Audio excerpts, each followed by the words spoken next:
အခုကျမတင်ကြားပေးမယ့်ဟာကနှုတ်ကပတ်တော်အရာဆိုရင်တော့ကောင်းသောဗန္နာစုနော်ကောင်းသောဗန္နာစုလို့ပြောတဲ့အခါမှာ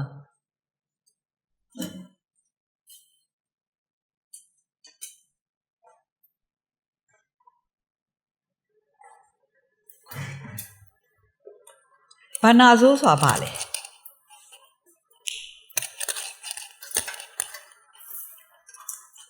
ဗန္နာစုဆိုတဲ့အဓိပ္ပာယ်ကဘာလဲ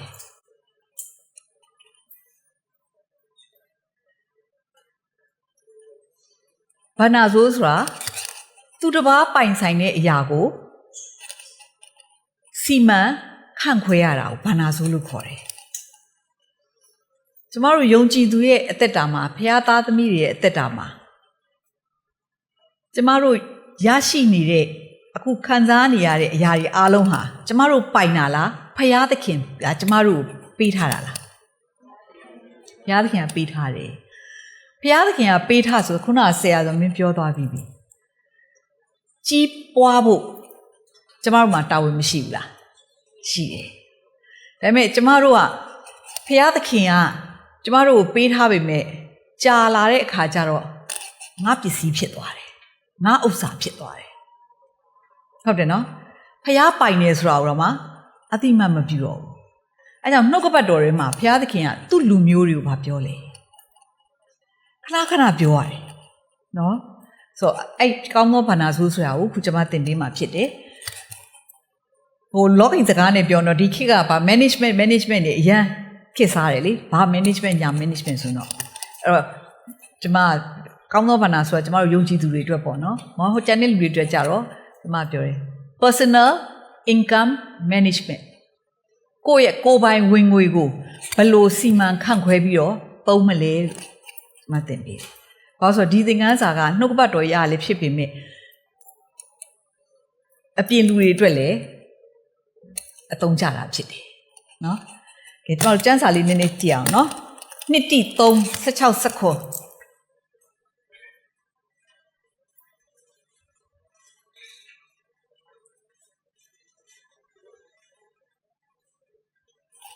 လက်ရေးသေးရင်ပြောနော်ကျမတို့နာမည်ကျွန်တော်ရေးနဲ့သေးသွားတတ်လို့ကျန်းစာအုပ်ပါတယ်နော်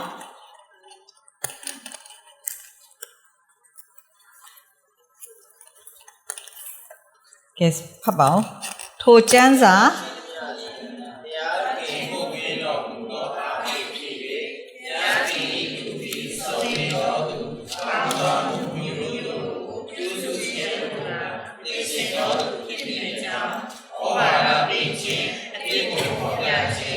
ဓမ္မစွာဖြစ်ဖြစ်ခြင်းတရားကိုသွတ်သင်ခြင်းကျေးဇူးများကိုပြုတတ်၏တဲ့နော်ဆိုတော့နှုတ်ကပတ်တော်ကဘာပြောလဲဒီထဲမှာရှိသမျှသောအရာအလုံးဟာဖျားသခင်ကမှုတ်သွင်းတော်မူခြင်းအဖြစ်တယ်လူကိုအသုံးပြုတယ်ဒါပေမဲ့ဖျားသခင်ကဝိညာဉ်တော်မှုတ်သွင်းပြီးတော့ဒီမှုတ်သွင်းထားတဲ့ဝိညာဉ်တော်အဖြစ်ဖျားသခင်ရဲ့အလိုတော်နဲ့အကြံစီတော်တွေသဘောတော်တွေကိုရေးထားတာဖြစ်တယ်တဲ့အဲ့တော့အဲ့ထဲမှာဘာဖြစ်လို့ပေးထားတာလဲဖျားသခင်ဤလူသည်တဲ့စုံလင်တော်သူကောင်းသောအမှုအမျိုးမျိုးတို့ကိုပြုစုခြင်းအလိုငှာပြင်ဆင်တော်သူဖြစ်မိအကြောင်းတဲ့နော်ဆိုတော့ကျမတို့စုံလင်လား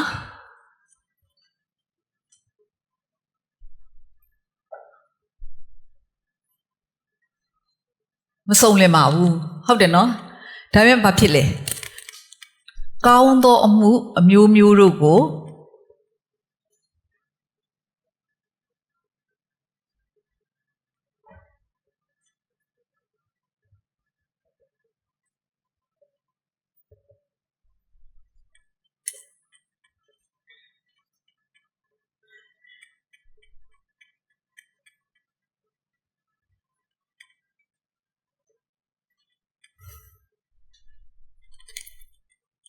ကောင်းသောအမှုအမျိုးမျိုးတို့ကိုပြင်ဆင်ခြင်းအလိုငှာ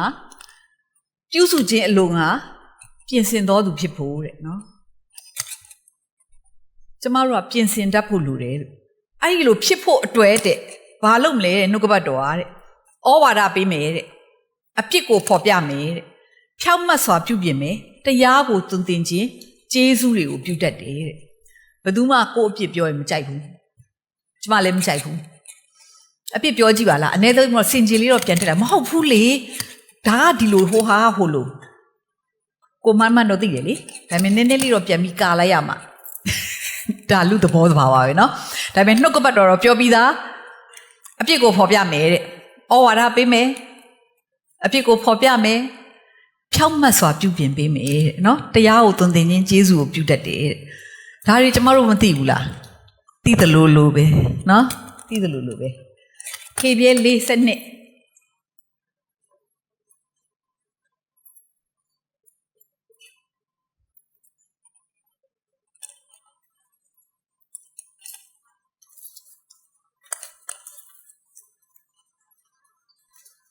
ဖျားသခင်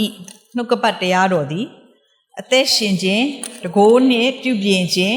တန်လျက်တကားတို့ထက်ခြင်းနှင့်ပြည့်စုံသည်ဖြစ်၍အသက်နှင့်စိတ်ဝိညာဉ်ကို၎င်းရိုးစစ်နှင့်စိတ်ကို၎င်း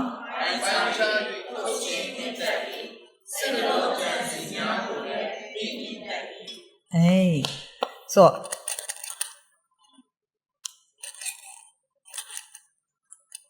ဘုရားသခင်နှုတ်ကပတ်တရားတော်အသက်ရှင်တယ်တဲ့တကိုးနဲ့ပြုပြင်မယ်တဲ့တန်လျက်တကားတို့ထက်ချင်းနဲ့ပြည့်စုံတယ်ဆိုတော့တန်လျက်တကားတို့ရဲ့ထက်ချင်းဆိုတော့ထိမိရှားမိမှာပဲဒါပေမဲ့ဒီထိမိရှားမိခြင်းကကျမတို့ကိုဖျက်ဆီးခြင်းလို့လားတာ၍ကောင်းစေခြင်းလို့လားတခါခါကျကျမတို့ကမနာရင်မပြင်ခြင်းဘူးခလေးတွေလိုပဲကျမခလေးတွေဆိုရင်ဆုံးမရင်တော့ဟုတ်တယ်ပဲဒါပေမဲ့တခါခါကျရင်နားမထောင်ရင်ဘာလို့ရလဲတစ်ချက်လောက်ရိုက်ပေးလိုက်တော့မှအသားလေးနာသွားတော့ပတ်မိသွားတယ်ဆိုတော့ကျမတို့လည်းဘုရားသခင်နှုတ်ကပတ်တော်တခါကျကျမတို့ထိမိရှာမိမှကျမတို့မှတ်မိတာရှိတယ်နော်ဒါပေမဲ့နှုတ်ကပတ်တော်ဖြစ်တဲ့အတွက်ကြောင့်မို့လို့အသက်နဲ့စိတ်ဝိညာဉ်ကိုတောင်အယိုးစစ်နဲ့ချင်းစီကိုတောင်ပိုင်းခြား၍ထုတ်ခွင်းချင်းတတ်တယ်နော်ထုတ်ချင်းခွင်းတတ်တဲ့ကြောင့်မို့လို့လောက်ပါလို့ပြောခြင်းနဲ့နှုတ်ကပတ်တော်တော့ထိမှာပဲနော်တစ်ကောလေးတစ်နှစ်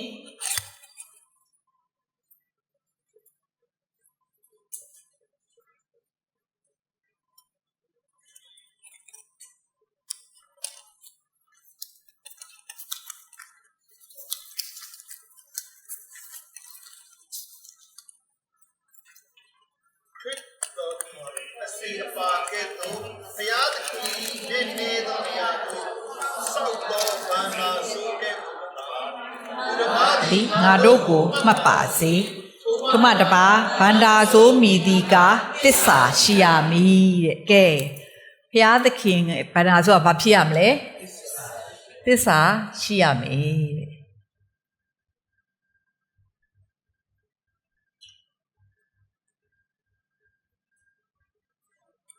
ဗန္နာဆိုမိသည်ကတစ္ဆာရှိရမယ်တဲ့ဘယ်သူရဲ့ဗန္နာဆိုလဲဘုရားသခင်ရဲ့နဲ့နဲသောအရာတို့ကိုစောင့်သောဗန္နာဆိုတဲ့နော်အခုကနဲ့နည်းနည်းတော့မဟုတ်သေးဘူးကျမတို့ကဗန္နာဆိုကတိတ်အလုံးမဖြစ်ဘူးဖြစ်တယ်နော်ကဲအဲ့တော့ဗန္နာဆိုဆိုတာဘာလဲဆိုတာသိပြီအဲ့တော့ဆက်စချင်းပြန်ပြောကိုနှလုံးသွင်းမှုတကဘာလဲဖျားပိုင်နေဖျားပိုင်နေနော်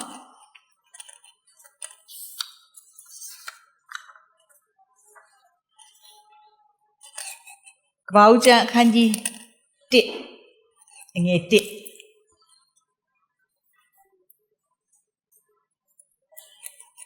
ြင်29 28ဖျားပိုင်နေဆိုတဲ့ကိစ္စကိုပေါ့နော်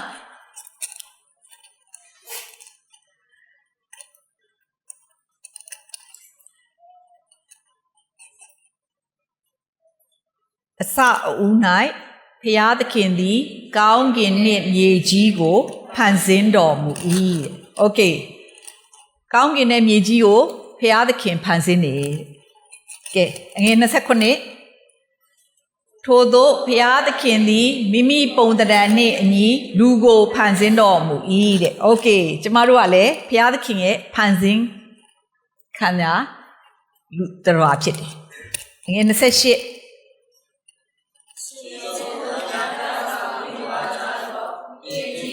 ပြည့်စေ၍နိုင်ကြလောမြတ်တရား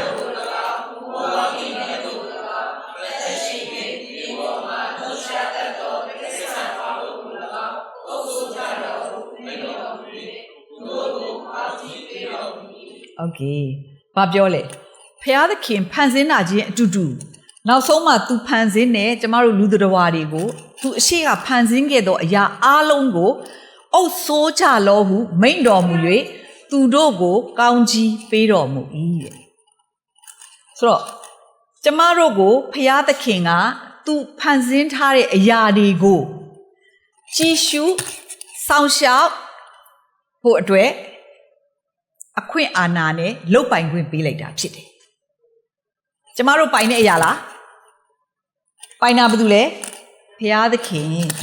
ကအကုန်ဖန်ဆင်းထားပြီးတော့လူကိုဖန်ဆင်းတယ်ပြီးတော့လူကိုသူကတာဝန်ပေးလိုက်တာဖြစ်တယ်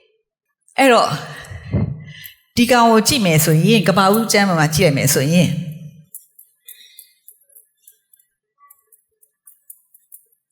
ထာဝရဘုရား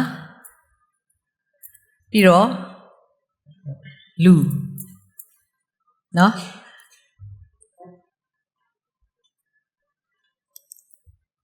ထာဝရဘုရားပါလေဖန်ဆင်းရှင်လူကိုဖန်ဆင်းတယ်ပြီးတော့ဗာပေးလေတာဝန်ပေးတယ်တာဝန်ပေးတဲ့အခါမှာတာဝန်ပဲပေးတာလား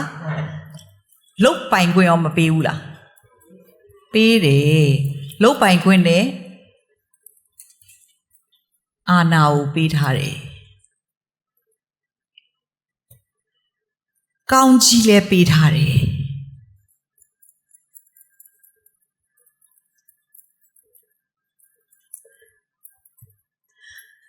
ဒါပေမဲ့ကျမတို့ကကြားလာတဲ့အခါမှာငါလှုပ်လို့ငါရတာငါမလှုပ်ရင်ဘယ်ရမလဲဖျားပိုင်နေဆိုတာကျမတို့မိသွားတယ်ရိုးရိုးလေးနဲ့ကျမတို့ပြန်စဉ်းစားအောင်စက်ယုံတစ်ခုကိုအုပ်ချုပ်တာဘယ်သူအုပ်ချုပ်လဲမန်နေဂျာအုပ်ချုပ်တယ်စက်ယုံကို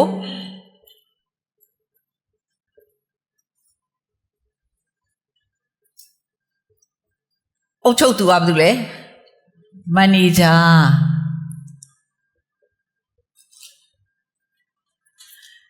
ာအုပ်ချုပ်တယ်သူ့အောက်မှာအလုပ်သမားတွေရှိတယ်ဒီအလုပ်သမားတွေကိုအလုပ်ခန့်တာအလုပ်ဖြုတ်တာအပြစ်ပေးတာမန်နေဂျာပဲလုပ်တာ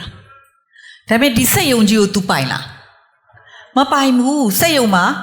ပိုင်ရှင်ရှိတယ်ပိုင်ရှင်ကလာပြီးကြည့်မနေဘူးမန်နေဂျာလက်ထက်မှာအကုန်လွှဲပေးထားတာ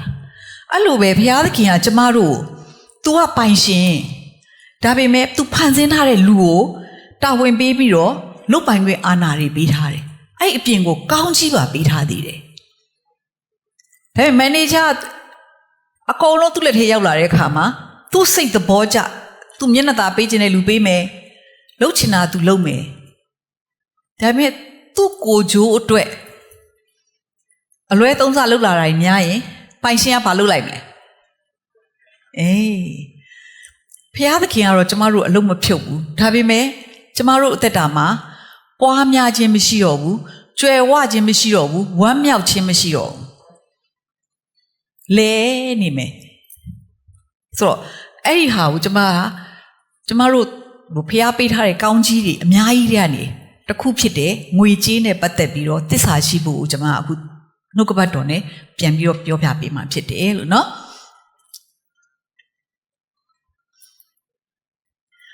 ကဲနှုတ်ကပတ်တော်ကြည့်အောင်ဟဂေအနာဂတိကျမ်းခန်းကြီး1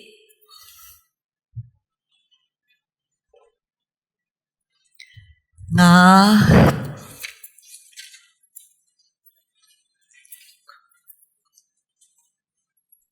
6 9 9 7ကြားရဟာတော့ကိုယ့်အကိုအိမ်ကြတော့ပြန်ဖတ်နော်ကျမအခုလိုတဲ့ဟာလေးတွေပဲကျမပြောသွားမှာဖြစ်တယ်ယခုမှတွေ့ပြီလားကောင်းကင်ဘုရားရှင်ဖျားပြန်တော်မူသည်ကကိုချင့်သောအချင်းတို့ကိုစင်ကြင်ကြလော့တင်တို့သည်များစွာသောမျိုးစိတ်ကိုကျဲတော်လဲအတိအနှံနေပါရ၏စားရတော်လဲဝစွာမစားရကြတောက်ရတော်လဲဝစွာမတောက်ရကြအဝတ်ကိုဝေးရတော်လဲနှွေးစွာမဝေးရကြအလုံးလုံး၍အခကိုခံရတော်လဲမလုံသောအိတ်ထဲမှတူထားရကြ၏ကောင်းကင်ဘုရားအရှင်ထာဝရဘုရားမိန့်တော်မူသည်ကကိုအချင်းတို့ကိုစင်ကြင်ကြလော့တင်တို့သည်များစွာရမည်ဟုမျှော်လင့်တော်လဲရသောဥစ္စာခေါင်းပါရ၏အပင်တို့ရောက်သောအခါငါမှုတ်လိုက်၏အဘယ်ကြောင့်နည်းဟုကောင်းကင်ဘုရားအရှင်ထာဝရဘုရားမေးတော်မူ၏ငါအိမ်သည်ပြက်လျက်ရှိသောကြောင့်၎င်းတင်တို့အသီးမိမိတို့အိမ်တို့ပြေးသောကြောင့်၎င်းဖြစ်သည်မြေပေါ်၌၎င်းတောင်ပေါ်၌၎င်းစံစပါချိုသောစပြည့်ရည်စီအပေါ်၌၎င်းမြေထဲကထွက်သမျှအပေါ်၌၎င်းလူတတဝါတရိษံအပေါ်၌၎င်းလှုပ်ဆောင်သမျှအပေါ်၌၎င်းသွေးချောက်ခြင်းဘေးကိုငါမာလိုက်လေပြီဟုမိန့်တော်မူ၏တဲ့ဖျားသခင်ကသူ့လူမျိုးတွေကိုပရောဖက်အဖြစ်စကားပြောတာဖြစ်တယ်ကိုကျင့်တဲ့အကျင့်ကိုဆင်ခြင်ပါတဲ့မင်းတို့တွေတဲ့အလုံးလုံးတယ်တဲ့နော်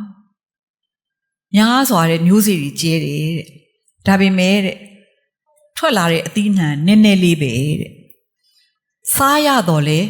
ဝစွာမစားရကြတဲ့ဘာပြောရလဲတနေ့ထမင်းသုံးနဲ့စားနေရတာပဲဟုတ်တယ်မလားဝလားဝပါတယ်ဘိုက်ပြပြည့်သွားတာပေါ့ဒါပေမဲ့ဘိုက်ပြည့်တာကိုပြောတာမဟုတ်ဘူးစားရတော့လေဝစွာမစားရကြ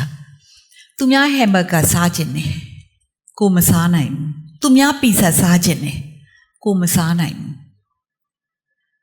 ဝါစွာကိုစိတ်ဆန္ဒတောင်းတတဲ့အရာတွေကိုကိုမစားနိုင်ဘူးဘာဖြစ်လို့လဲမလုံလောက်ဘူးဟုတ်တယ်နော်အဲ့လောက်ထိမသွားပါနဲ့နေ့တိုင်းအသားကလေးနဲ့စားခြင်းရင်တော့မှမစားနိုင်ဘူးအိုးအသီးနှံစားတာကောင်းပါလေကျန်းမာရေးအတွက်ညီညွတ်တယ်ကိုဖြည့်သိမ့်ပြီးတော့နေတယ်ဒါပေမဲ့အလှပေးရတဲ့တွေ့ရင်တော့အသားတုံးကြီးပဲယူစားတာနော်စားရတော့လေဝါစွာမစားရဘူးအဲ့လိုပဲတောက်ရတော့လေဝါစွာမတောက်ရကြတောက်ချင်တာပေါ့ဘဘတီးလေးပါလေးညာလေးဒါပေမဲ့တနေ့ရေလေးပဲတောက်နေရတယ်ကိုတော့ဘာဖြစ်တယ်ရေတောက်တာကြမ်းမှကြီးနဲ့ညီညွတ်တယ်ဟိုဟာတွေကမကောင်းတကြားများတယ်စိုးစေးတွေပါတယ်ဟုတ်လားနော်ဝေးရတော့လေနှွေးစွာမဝေးရကြတဲ့ဘာလို့ပြောရလဲတခါလာလေမဲပြပစိုးဆိုတာဒါပဲသူများတခါမလီမင်္ဂလာဆောင်ဆိုတမျိုးလေးဟာပွဲနေဆိုရင်အစ်စ်ကလေးနဲ့ကိုမှာတော့ဒါပဲဖះเจ้าလာတာပဲအကောင်းစားဖြစ်เสียမလို့ငါရဲ့အကောင်းဆုံးနဲ့တန်တန်ရှင်းရှင်းလေးငါဝစ်လာတာဒါပေမဲ့မလို့ခြင်းဘူးလားစိတ်ထဲမှာလို့ခြင်းနေအလားလုံးကြိုက်လူချင်းတူပဲလေသူကြတော့ကောင်းကောင်းစားချင်တာစားတယ်ပတ်စာကိုကြည့်စရာမလိုဝစ်ချင်တာဝစ်တယ်ငါကြတော့ဘာဖြစ်လို့မလောက်တာလဲအေးသူကလာကပူကောင်းလို့ပေါ့ဟုတ်ဘူးနော်ကောင်းကျင်ဘုရှိရှင်ဖျားမိန့်တော်မူသည်ကကိုကျင့်သောအကျင့်တို့ကိုစင်ကြင်ကြလောတဲ့နော်အလုံးလုံး၍အခကိုခံရတော့လဲမလုံသောအိတ်ထဲမှာတူထားရကြ၏တဲ့အိတ်ပေါက်နဲ့ဖားကောက်တယ်ဆိုတာကျမတို့အားလုံးကြားဘူးကြတယ်ကောက်နေတာပဲလုံနေတာပဲဒါပေမဲ့ပြန်ပြီးတော့ ယိုထွက်သွားတော့ဘာမှအဖတ်တင်မကြံခဲ့ဘူးပင်ပန်းကြီးစွာအလုပ်တယ်စိတ်ထဲမှာအများကြီးရတယ်လို့ထင်တယ်ဒါပေမဲ့မရဘူးတဲ့အငယ်ကိုမှပြောလဲ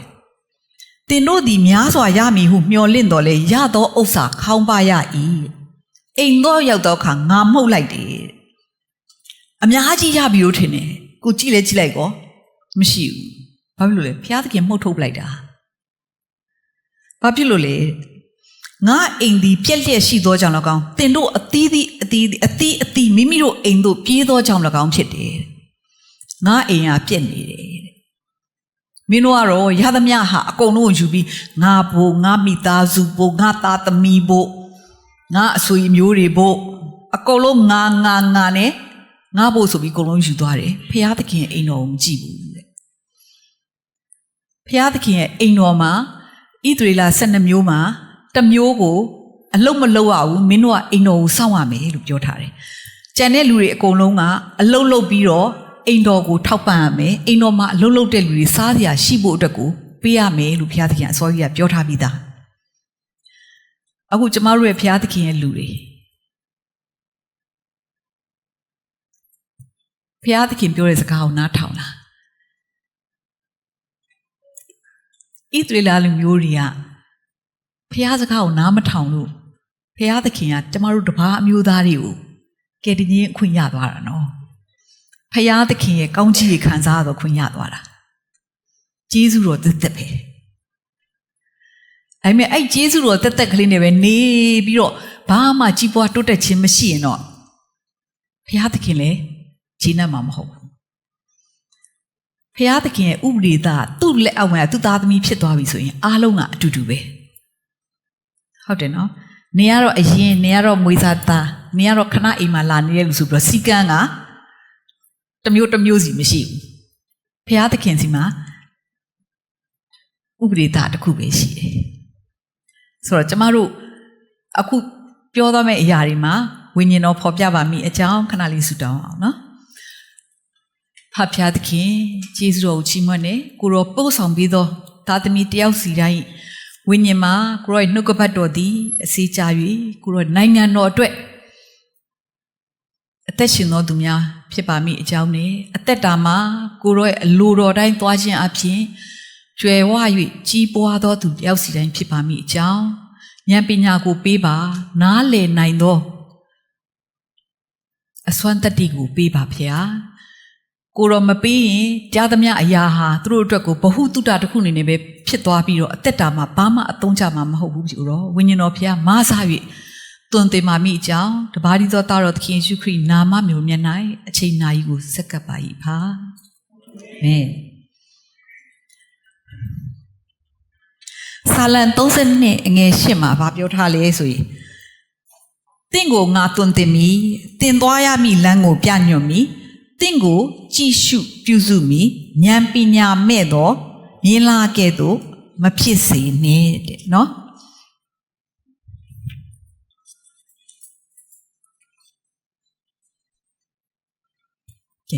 အဲ့တော့ကျမတို့ဘာလုပ်ရမ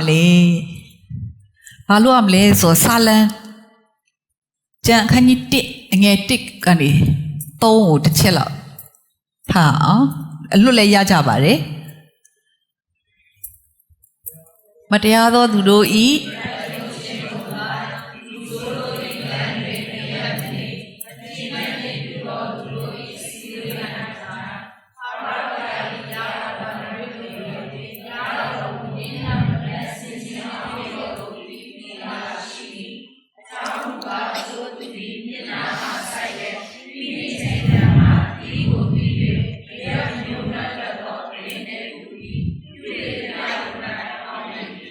โอเคကျမတို့အစဦးဆုံးကဘာလုပ်ရမလဲတဲ့မတရားသောသူတို့ဤတိုက်တွန်းခြင်းသို့မလိုက်တဲ့ကဲကျမမေးပြီအိမ်စာနော်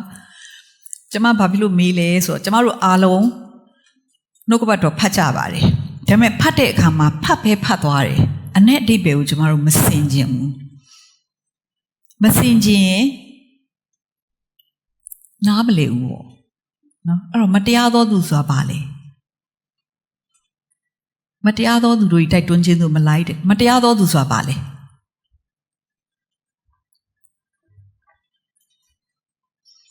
မတရားသောသူဆိုတာတရားတဲ့လူမဟုတ်ဘူးပေါ့တဲ့ဟုတ်လား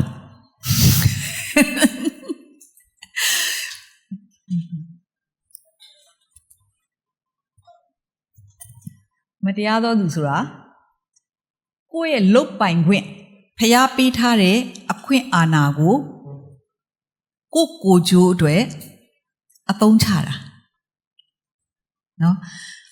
ဥပမာအခုဆိုကျမတို့တိုင်းပြည်မှာ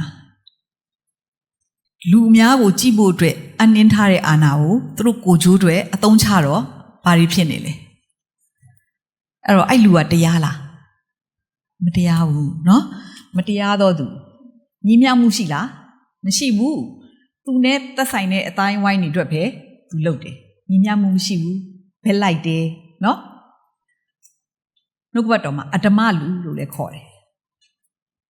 တမန်ကျမ်းရဲ့မင်းကြီးတွေပေါ့နော်အဓမ္မလူလို့လည်းခေါ်တယ်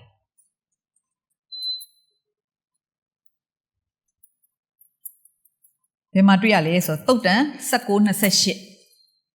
မတရားသောသူဆိုတာနော်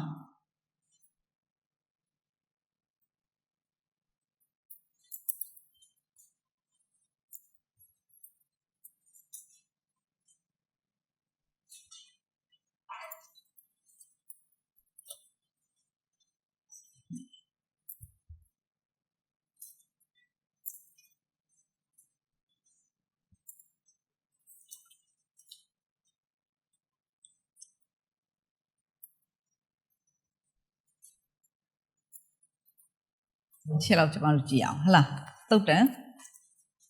19:28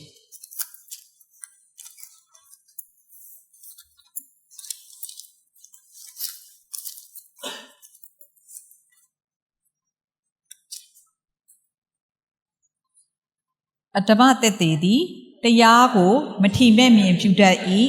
မတရားသောသူသည်လည်းဒုစရိုက်ကိုစား၍မြို့တတ်၏တဲ့မတရားသောသူဟာဒုစရိုက်မှာမွေ့လျော်ပြီးတော့အဲ့ဒါနဲ့ပဲအသက်ရှင်နေလူဖြစ်တယ်နော်မတရားသောသူရဲ့တက်သေးရလဲတရားကိုမထီမဲ့မြင်ပြုတယ်အဲ့ဒါကြောင့်မလို့မတရားသောသူတို့ဤတိုက်တွန်းခြင်းတို့မလိုက်လို့နှုတ်ကပတ်တော်ကပြောထားတာဖြစ်တယ်โอเคလူဆိုးတို့ဤလမ်းတွင်မရက်မနေတဲ့ကဲပြောလူဆိုးဆိုတာဘူးလေလူကောင်းမဟုတ်ဘူးပေါ့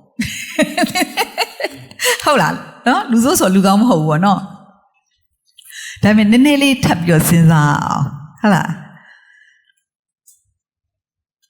လူဆိုးဆိုတာမကောင်းတဲ့အကျင့်စရိုက်ရှိတယ်ပြီးတော့ तू ကဥပဒေမဲ့နေတယ်ဥပဒေရဲ့အထက်မှာရှိမယ်ဂယုကိုမဆိုင်တာရှိမယ်လူဆိုးဆိုတာနော်သုတ်တန်အခန်းကြီး4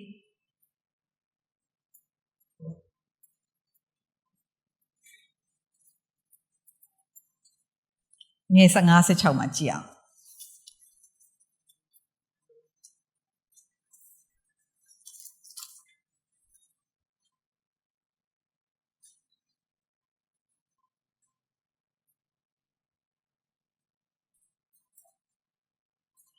14ရက်နေစဖတ်မယ်နော်အတ္တမလူတို့ဤလမ်းတဲသို့မဝင်နှင့်စိုးရုပ်သောသူတို့နှင့်အတူမလိုက်နှင့်သူတို့လမ်းကိုကျင်ရှောင်လော့သူတို့ဟာယူနှင့်လွဲ၍သွားလော့သူတို့သည်သူတစ်ပါး၌အပြစ်မပြုရနှင့်မအိပ်တတ်သုံးတယောက်သောသူကိုလဲမလဲစေရင်အိပ်၍မပျော်တတ်တဲ့ကျန်လူဆိုးကပါလေသူတယောက်တည်းဆိုးတာတွေမဟုတ်ဘဲနဲ့သူများကိုပါအမြဲတမ်းဒုက္ခပေးနေတယ်သူ့နဲ့အတူဆွဲခေါ်သွားဖို့အမြဲတမ်းသူကြံစီနေတာဖြစ်တယ်အဲ့ဒါကြောင့်လူဆိုးတွေရဲ့လက်မှာမရက်မနေတဲ့နော်လူဆိုးတွေနဲ့လာတိုင်းချွင်ရှောင်ထားပါတော့ကြာရင်လေပွေလိုပဲသူတိုက်လို့ကိုပါသွားနိုင်တယ်ဟုတ်တယ်မလားလူဆိုးတွေကချမ်းသာတယ်နော်သူတို့ကဘာလို့လဲဆိုတော့သူတို့ကဘသူ့အမှသူတို့ကြည်ခြင်းလည်းမရှိဘူးကိုကြိုးတက်ပဲကြည်တယ်အကုန်လုံးလုပ်တဲ့အတွက်ကြောင့်မလို့သူတို့ကချမ်းသာတယ်အဲ့တော့ကိုကဒီဘက်မှာမပြည့်စုံတဲ့ခါကျတော့ဟုံနိုးနိုးနဲ့ပါသွားတတ်တယ်အဲ့ဒါကြောင့်မလို့လူဆိုးတွေလမ်းမှာမရက်မနေတဲ့မထီမဲ့မြင်ပြူတော်သူတဲ့တို့ဤအစည်းအဝေးနိုင်မထိုင်တဲ့ ကဲပြောပါဦးမထီမဲ့မြင်ပြူတယ်တဲ့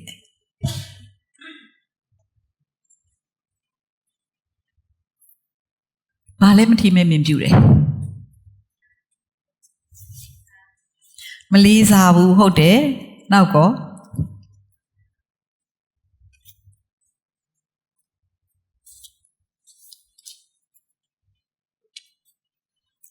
အဲ့မထီမဲ့မြင်ပြူတဲ့လူတွေကဘယ်သူတွေလဲသိလား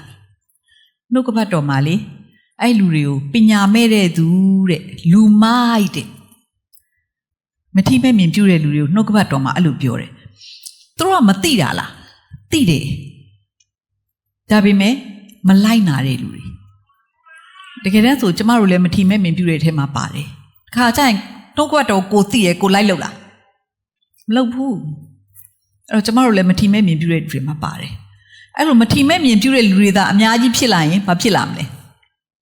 အဲ့တော့တို့ရဲ့အစည်းအဝေးမှာမထိုင်ပါနဲ့တဲ့တို့နဲ့သွားပြီးတော့အပေါင်းအသင်းမဖွဲ့နဲ့ကိုပါလူမိုက်ဖြစ်သွားမယ်ပညာမဲ့တော်သူဖြစ်သွားမယ်အဲ့ဒီလူတွေကကိုယ့်အပြစ်ကိုခံရတယ်တဲ့နော်တုတ်တန်ကိုစနစ်ကကြည့်အောင်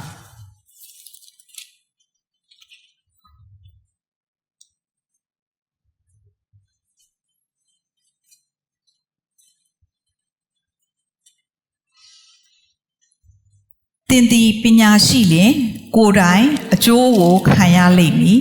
မထီမဲ့မြင်ပြူရင်ကိုယ်တိုင်သာအပြစ်ကိုခံရလိမ့်မည်တဲ့ကဲမထီမဲ့မြင်ပြူရင်ကိုယ်တိုင်ပဲအပြစ်ခံရမှာတဲ့နော်ပညာရှိရင်တော့တဲ့ကိုယ်တိုင်အကျိုးခံမယ်ဆိုတော့ကိုကဘာဖြစ်လဲပညာမရှိလို့ပေါ့လူမိုက်နော်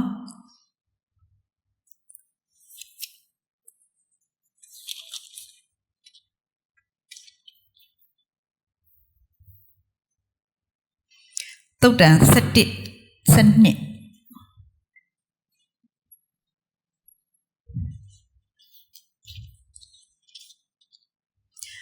ပညာမဲ့သောသူသည်မိမိအိမ်နီးချင်းကိုမထီမဲ့မြင်ပြုတတ်၏ဉာဏ်ကောင်းသောသူမူကားတိတ်ဆိတ်စွာနေတတ်၏တဲ့ပညာမဲ့တဲ့လူတဲ့ခုနကကျွန်မပြောမထီမဲ့မြင်ပြုတဲ့လူတွေကပညာမဲ့တဲ့လူမိုက်နော်ကိုယ်တိုင်အဖြစ်ခံရမယ်တဲ့အဲ့တော့စာလံကျမ်းမှာဗာပြောလေမတရားသောသူတို့၏တိုက်တွန်းခြင်းသို့မလိုက်လူဆိုးတို့၏မယမ်းတွင်မရပ်မနေမထီမဲ့မြင်ပြူသောသူတို့၏အစည်းအဝေး၌မထိုင်တရားတော်၌ထာဝရဘုရား၏တရားတော်၌မွေ့လျော်၍တရားတော်ကိုနေညမပြတ်ဆင်ခြင်အောက်မေ့သောသူသည်မင်္ဂလာရှိ၏ကျမတို့ဖတ်ယုံလေးပဲမဟုတ်ဘဲနဲ့အများကြီးမဖတ်ပါနဲ့တပိုက်ပဲဖတ်ပြီးရင်အဲ့တပိုက်ကိုဆင်ခြင်မှာဒီစကလုံးကဘာပြောတာလဲကျမအရင်တော့ဒီလိုပဲကျမ်းစာကိုဖတ်ပြီးကျမတင်သွားတယ်တစ်ချက်မှာတင်နေရင်းနဲ့ဘုရားသခင်ကျမကိုစကားပြောတယ်你ပြောဖတ်တော့တဲ့သူတို့အကုန်လိုက်ဖတ်တယ်တဲ့ကျန်းစာလှန်တတ်တယ်ဖတ်တတ်တယ်ဒါပေမဲ့သူတို့အဓိပ္ပာယ်နားမလည်ဘူးတဲ့ကျမကိုဘာပြောလဲဆိုသမီးရဲ့ရိုးတရားစကားလိုပဲတဲ့ကျမရိုးတရားစကားမတတ်ဘူးသမင်းစားရေတောက်ပေါ့နော်လမ်းမပြောက်ရုံလောက်ပဲကျမတတ်တယ်ဒါပေမဲ့ကျမရိုးတရားစာကိုကျမတော်တော်ဖတ်နိုင်တယ်ကျမဖတ်နိုင်တယ်ရိုးတရားစာကိုဒါပေမဲ့ကျမဖတ်တဲ့ဟာကိုကျမနားလေလောက်ပြောကျမနားမလဲဘူးဘာဖြစ်လို့နားမလဲဘူးလဲကျမစလုံးပေါင်းဖတ်တာလေတဝေထိုးကာကြီးရေးချာကောရိုးရစာမမစာနဲ့အတူတူပဲလေအားလုံးကဟုတ်တယ်မလားကျမတို့ဘီကိုသိမယ်တရကိုသိမယ်ပေါင်းဖတ်လိုက်ရင်မထွက်ဘူးလားကာကြီးနှစ်ချောင်းငင်ကူးပေါင်းဖတ်နေတာဟုတ်နေတာပဲဒါပေမဲ့ကျမအဓိပ္ပာယ်သိလားကျမမသိဘူးအများစုကလည်းအဲ့လိုပဲတဲ့ကျမ်းစာကိုဖတ်တယ်တဲ့ဖတ်ပြီးတော့အဓိပ္ပာယ်နားမလည်ဘူးတဲ့ဖတ်တော့ဖတ်သွားတယ်အဓိပ္ပာယ်နားမလည်တော့ဒီထဲမှာတော့မကြံဘူးဒီကိုရောက်ဖို့နေနေတသားအဲ့တော့နှုတ်ကပတ်တော်ကပြောလေနေညမပြတ်စင်ကျင်အောင်မေးတဲ့လူကမင်္ဂလာရှိတယ်ဆိုတော့ကျမတို့အဲ့ကြောင့်ကျမခုကျမ်းစာသင်တစ်လုံးကိုကျမအဓိပ္ပာယ်လိုက်မေးတာစင်ကျင်စေခြင်းလို့ကျမအသက်တာလဲအဲ့ဒီလိုပဲတစ်လုံးရရင်အဲ့တစ်လုံးကိုကျမတွေးပြီပဲဟိုပကံစေးနေလဲတွေးတယ်တပင်စီးသေးနေလဲကျမတွေးတယ်အဲ့ရမွေးရင်တော့တွေးလိုက်သေးတယ်တွေးမရရင်လဲအိတ်လိုက်တော့ပေါ့နောက်နေ့ကျပြန်တွေးတယ် အဲ့တလုံးကိုအတိတ်ပဲပေါက်တဲ့အထိကျမတွေးအဲ့ဒါနဲ့အသက်တာလေးကတက်လာတာသူငယ်ဘဝကနေပြီးတော့နည်းနည်းအခုကြေခဲ့တဲ့အစာကိုစားတဲ့အဆင့်လေးရောက်လာတယ်နော်ဆိုတော့ကျမတို့ငုတ်ကပတ်တော်ကိုဖတ်ပြီးရင်စင်ကျင်ဖို့အရေးကြီးပါတယ်လို့အဲ့လိုစင်ကျင်တဲ့အခါမှာဘာဖြစ်သွားလဲထိုသူသည်မျက်နှာမှာဆိုင်လျက်မိမိအချိန်တန်မှအသီးကိုသီး၍အရွက်မညှိုးနွမ်းတတ်သောအပင်နဲ့တူတယ်အချိန်တန်ရဲ့အသီးသီးမယ်တဲ့ဒါပေမဲ့အရွက်မညှိုးနှောင်ကြည့်လိုက်အမြဲတမ်းစိမ့်လန့်နေတယ်နော်အချိန်တန်ရဲ့အသီးသီးမယ်ပြီးတော့ပြုတ်လေသမျှတို့၌အောင်လိမ့်တည်းရဲ့ဘုရားသခင်ရဲ့နှုတ်ကပတ်တော်ဆင်ခြင်မယ်မတရားသောသူလူဆိုးမထီမဲ့မြင်ပြုတဲ့လူတွေနဲ့မပေါင်းဖော်ဘူးလမ်းမှာမရက်ဘူးအစည်းအဝေးမှာမထိုင်ဘူးဆင်ခြင်မှာကျမတို့ခုနကပြောလိုက်တော့လွယ်လွယ်လေးပဲလေလူဆိုးဆိုတာလူကောင်းမဟုတ်ဘူးဒါပေမဲ့အဲ့လောက်နဲ့ကျမတို့သတ်မှတ်လို့မရဘူးဟုတ်တယ်နော်ဆိုတော့ကျမတို့အသက်တာမှာနှုတ်ကပတ်တော်ဖတ်ရင်ဆင်ခြင်မှာလို့ခေါ်အားပေးခြင်းနဲ့ဆင်ခြင်နေကျမတို့ဘာခေါ်မလဲထမင်းစားတာပဲနော်စားတာပဲပလုတ်ပလောင်းစားလိုက်တယ်ရှာလေးနဲ့တစ်ခါသုံးခါလောက်လှည့်လိုက်ပြီးမြူချလိုက်တယ်အဲ့လိုလူနဲ့တစ်ခါစားရင်ဆယ်ကဝါစားပါတဲ့ဆရာဝန်ကတင်တာထမင်းတစ်လုတ်ကိုဆယ်ကဝါပြီးမှမြူပါတဲ့ပြောတာပဲကျမလည်းဆယ်ကမွားနိုင်ပါဘူးခုတည်းမဝါသေးပါဘူးဒါပေမဲ့အဲ့လိုဆယ်ကဝါလိုက်ရင်တဲ့အစာကကြည်ညက်ပြီးသားဖြစ်သွားတဲ့အပြင်အဲ့လိုဝါလိုက်တဲ့အတွက်ကြောင့်မို့လို့ကျမတို့ကစားတင်တာတဲ့ပုံမစားတော့ဘူးတဲ့ကျမကြီးအတွက်အရန်ထောက်ကူပြုတယ်နှုတ်ကပတ်တော်လဲကျမတို့ညင်ညက်ဝါမှာကျမတို့အသက်တာအတွက်ထောက်ကူပြုမှာဖြစ်တယ်နော်โอเคဒါကကျမတို့ရဲ့လုပ်ရမယ့်ဟာပေါ့နော်ဘာလုပ်ရမလဲဆိုတော့ကျမသင်ပေးတာဖြစ်တယ်ဟိုးရှိခေတ္တက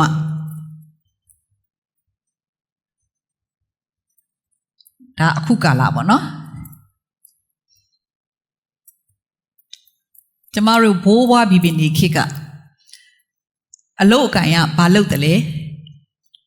မြေနဲ့အလုတ်လုပ်တယ်ဟုတ်လားလေယာစိုက်ပြိုးတယ်ဒါမှမဟုတ်ရင်တရိษံနေငွေးမြူတယ်နော်တရိษံနေနဲ့ပါတယ်ဒါပေမဲ့ကျမတို့ဒီခေတ်မှာမြေနဲ့တရိษံနဲ့အလုတ်လုပ်တဲ့လူရှိသေးလားမရှိတော့ဘူးဒါပေမဲ့ကျမတို့ဒီချိန်မှာကျမတို့ဘာနဲ့အလုပ်လုပ်လဲအေးအဲ့တော့မြေနဲ့တရိษံနဲ့အလုပ်လုပ်တဲ့ခါမှာကျမတို့ကဘာတွေကိုရင်းနှီးရလဲဟုတ်တယ်ကျမတို့ခွန်အားရင်းနှီးရတယ်နောက်ကောအချိန်ရင်းနှီးရတယ်ပြီးတော့ကျမတို့ရဲ့ဉာဏ်ကိုမသုံးရဘူးလားဘယ်နားမှာစစ်ချက်ကောင်းနေဘယ်အချိန်မှာဘာကိုချရမယ်ဘယ်အချိန်မှာပြိုးထောင်ရမယ်ဟုတ်တယ်မလားဉာဏ်ပညာရောမသုံးရဘူးလားဉာဏ်ကိုလည်းအသုံးချရတယ်အဲ့တော့တိုးပွားလာတဲ့ဟာဘာတိုးပွားလဲမြေမှာကျမတို့ကအသီးနှံတွေရတယ်ဟုတ်တယ်နော်အသီးနှံတွေရတယ်တရိษံတွေကလည်းပွားများလာတယ်အဲ့ဒါနေပြီးတော့ကျမတို့ကများပြားလာတာဟုတ်လားဒါပေမဲ့အခုကာလမှာကျမတို့ဘာသုံးလဲကျမတို့ခွန်အားသုံးတယ်အချိန်သုံးတယ်ဉာဏ်သုံးတယ်ဒါပေမဲ့ကျမတို့ရတာဘာရလဲဒီကာလမှာငွေရတယ်ပိုက်ဆံလို့ကျမမသုံးဘူးနော်ဘာလို့ဆိုပိုက်ဆံကဗမာစကားမဟုတ်ဘူးပိုက်ဆံကကလားစကားဟုတ်တယ်ဒါပေမဲ့ကျမတို့အားလုံးသုံးတယ်ပိုက်ဆံကကိုမွေးစားစကားဖြစ်သွားတယ်ပေါ့နော်ဒီနေ့ကျတော့ပိုက်ဆံကကလားစကားကျမတို့ငယ်ငယ်တုန်းကတင်ချတွက်ဖူးရင်မိကွန်းမှာတင်ချပု္ပ္ပာမိကွန်းမှာမှတ်မိလားမောင်မြမှာငွေ2ကျပ်ရှိတယ်မောင်လှမှာငွေ4ကျပ်ရှိတယ်စုစုပေါင်းသူတို့2ယောက်ပေါင်းရင်ငွေညီမျှရှိသမီးလို့ရေးတယ်ပိုက်ဆံမျှရှိသည်လို့တခါမမြင်ဘူးပိုက်ဆံဆိုတာကလားစကားငွေဆိုတာဗမာစကားနော်ဆိုတော့ကျမတို့အခုရတာကျမတို့ငွေကိုရတယ်ဆိုတော့အရင်တော့မြေတွေတရိษံတွေကိုဘုရားကပေးတဲ့အခါမှာဘုရားသခင်ရဲ့လူတွေကပြန်ပြီးတော့ပေးတယ်အခုကျမတို့ကဒီခုကာလမှာအသုံးပြုရတဲ့ဟာအတူတူပဲရကြတဲ့ငွေကြေးဖြစ်လာတဲ့အခါကျတော့ပေးချင်ဘူးဟိုအဲ့ဒါဓမ္မဟောင်းကပြောတာလေငါတို့ကမြေမမလုပ်တာငါတို့ကတရိษံတွေမှမပွားတာစင်ကြီးတွေမပေးချင်တဲ့လူက စင်ကြေအားကြီးများတယ်ဟုတ်ပြီနော်အဲ့တော့အဲ့လိုစင်ကြေမဖြစ်အောင်နော်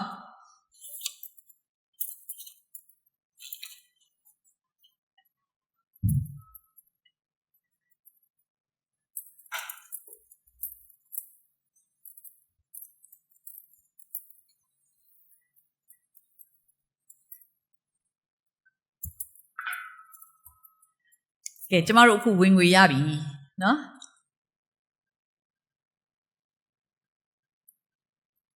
ဝင်ငွေရပြီဆိုကျမတို့ဆော့ဆာချင်းမလုပ်ကြလဲ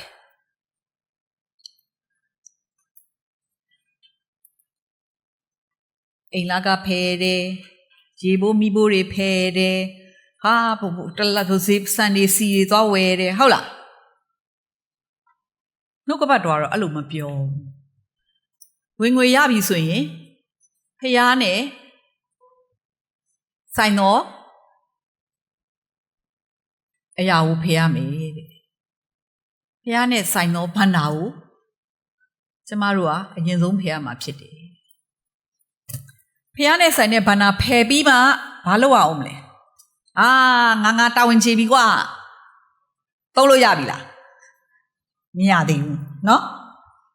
သုံးလို့မရသေးဘူးနှုတ်ကပတ်တော်အရာဆိုရင်ကျမတို့စုဆောင်းရမယ်စုဆောင်းပြီးတော့မှကျမတို့ကသုံးမှာဖြစ်တယ်ဆိုတော့ဒီနှစ်ခုပြီးသွားတယ်သုံးပြီโอเคပဲဆိုလဲရပါတယ်နော်ရတယ်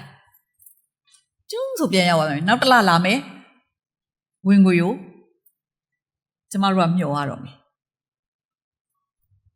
ကုန်ပြီလေအော်နောက်တစ်ခါလာဖျားနေသွားမယ်ထူမယ်သုံးမယ်ကုန်ပြီဘယ်မလဲပွားများခြင်းပွားများပြိုးအတွက်ဘာလုပ်ရမလဲစိုက်ပျိုးရမယ်အဲ့တော့စိုက်ပျိုးဖို့အတွက်ကို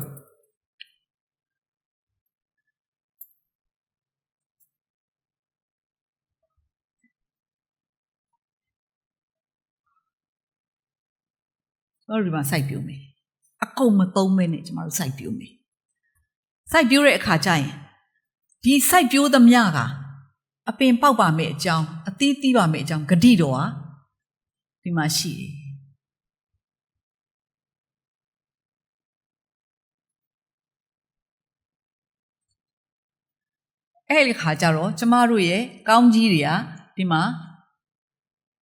ကိုစိုက်ပျိုးရင်ပျိုးသလောက်ဒီမှာရောက်လာတယ်တခုတည်းသောဝင်ငွေပေါ်မှာပဲကျမတို့အမိပြုထားမှာမဟုတ်ဘူးအဲ့ဒါကိုကျမသင်ပေးမှဖြစ်တယ်ဝင်ငွေရတာချင်းအတူတူဘာဖြစ်လို့သူကတော့ပြည့်စုံနေတယ်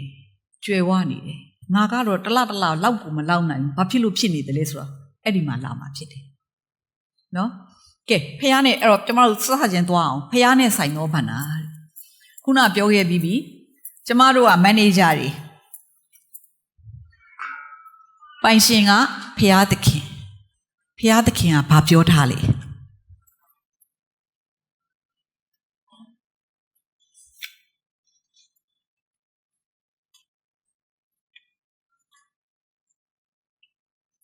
မာလခိအခန်းကြီး3